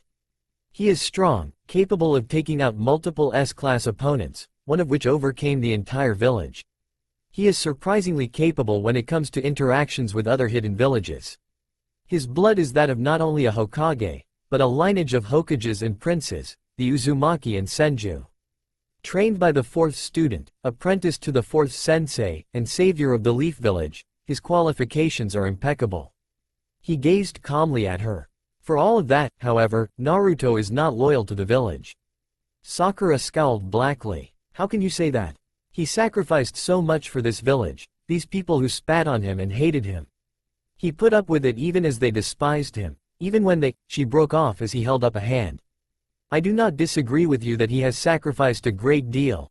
His lineage, his proper place in society, his very body and soul.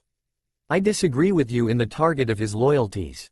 His voice hardened. For various reasons, the third Hokage attempted to reinforce Naruto's loyalty to the Leaf through various ham-handed methods.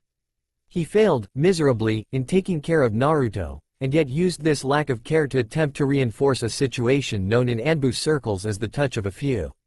Danzo's voice was dry and academic. Touch of a few is a method to break and condition a certain kind of subject. The subject is usually a hated outcast, perhaps a missing nin, perhaps merely disgraced. It is built using a handful of friendly triggers and people who treat the subject kindly in the face of massive psychological attack. Danzo sipped his tea again, his expression cool, as Sakura listened. The use of a few kindly faces to counteract the isolation of many others reinforces those bonds. Over time, the outcast is allowed to slowly seem to be winning people over. Eventually, they transfer their loyalties to those few people who have accepted them. Danzo smiled thinly. Hirazen's gambit failed, mostly because Naruto adapted a mask of a happy, carefree idiot and because it was not a coordinated campaign. Inside, Naruto hates this village. He hates it because it never, ever accepted him, even when he outperformed even some of our greatest heroes. He hates it more now because of the outpouring of false acceptance, which has turned his long-cherished dream of proving everyone wrong into a nightmare. Sakura nodded even as she winced inside. Danzo was very much on target in his assessment. But that didn't mean her Naruto-kun hated the village. But he still wants to be Hokage. No matter what others have done, he has friends here. People he cares about. Danzo looked at her and prepared his eye. Haruno, you were said to be highly intelligent. There is no purpose in lying to yourself. Naruto is loyal to one and only one person in this village, and that is you. You were the only one to accept him for what he is, once you learned of the Kyuubi. You were why he tried so hard to continue to fight. You were and are his anchor. His sacrifices were for you. She closed her eyes. I know that. Danzo's smile became cruel. Then you must understand that sometimes sacrifices must be made for the cold reasons of politics. I made a critical error when informing the village of his true lineage as the son of the fourth. I assumed, based on the sketchy reports and brief conversations that I had with Naruto, that you and he were romantically involved. I had expected him to marry you in the aftermath of the announcement, allowing the re-establishment of the Uzumaki clan and preventing any opportunistic offers of marriage from nobles, clans, or outside parties. Sakura flushed hotly and stammered. We aren't? Quote. Danzo nodded, his smile now sour. Indeed. Instead you were infatuated with the now dead Uchiha traitor. As such, I have been forced to look at other alternatives for a good match for Naruto, ones that will hopefully tie him to this village. So far, the most promising seems to be that of the heir to the Hyuga, one Hinata. He laughed inside as the young woman across from him trembled in rage. Fu had gone inside the girl's head without her realizing it, tinkering here and there. Before her view of Naruto had been strictly that of a brother figure. Her own predilections were for slender men with dark hair and delicate features. He found it hilarious that she also was attracted to his agent Sai. But she did love the Uzumaki boy a great deal, almost pathologically. She was mentally broken inside, according to Fu, and the shifts he'd made to her thinking had rendered her increasingly confused in the past few weeks. A pathological and irrational dislike of other women making passes at Naruto. A vindictive, unreasonable possessiveness towards the boy, increasing her libido and hormonal levels to almost 9 times their baselines. Most importantly, weakening the urges and memories she had of her infatuation with Sasuke and attaching a few of those to memories of Naruto. Given enough time and with patience, Fu could have reridden the girl to chase after Naruto. But that wouldn't be good enough for what he wanted. Emotions were a weapon, and he planned to use them as such. He leaned back. In fact, given that the girl is willing to not only sacrifice her position in the clan to marry young Uzumaki, but to sacrifice her life to protect him, she may be the best choice after all. She is, after all, a noble. Sakura forced herself to breathe. With all due respect, Danzo-sama, I doubt Hinata is the best choice. Danzo shrugged and smiled. To be blunt, Haruno, you have shown no interest, and what exactly have you sacrificed for him? Nothing. He triggered the eye. The only way to show you care is to sacrifice your wishes for his happiness. He shuddered as he felt the eye drain his chakra, and watched Sakura sway dizzily for a moment.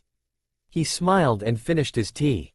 In any event, Haruno, I merely wished to make you aware of the situation, since your acceptance of whoever is chosen to be his wife will be critical in convincing him to go along with it, and your own impact on his happiness cannot be understated.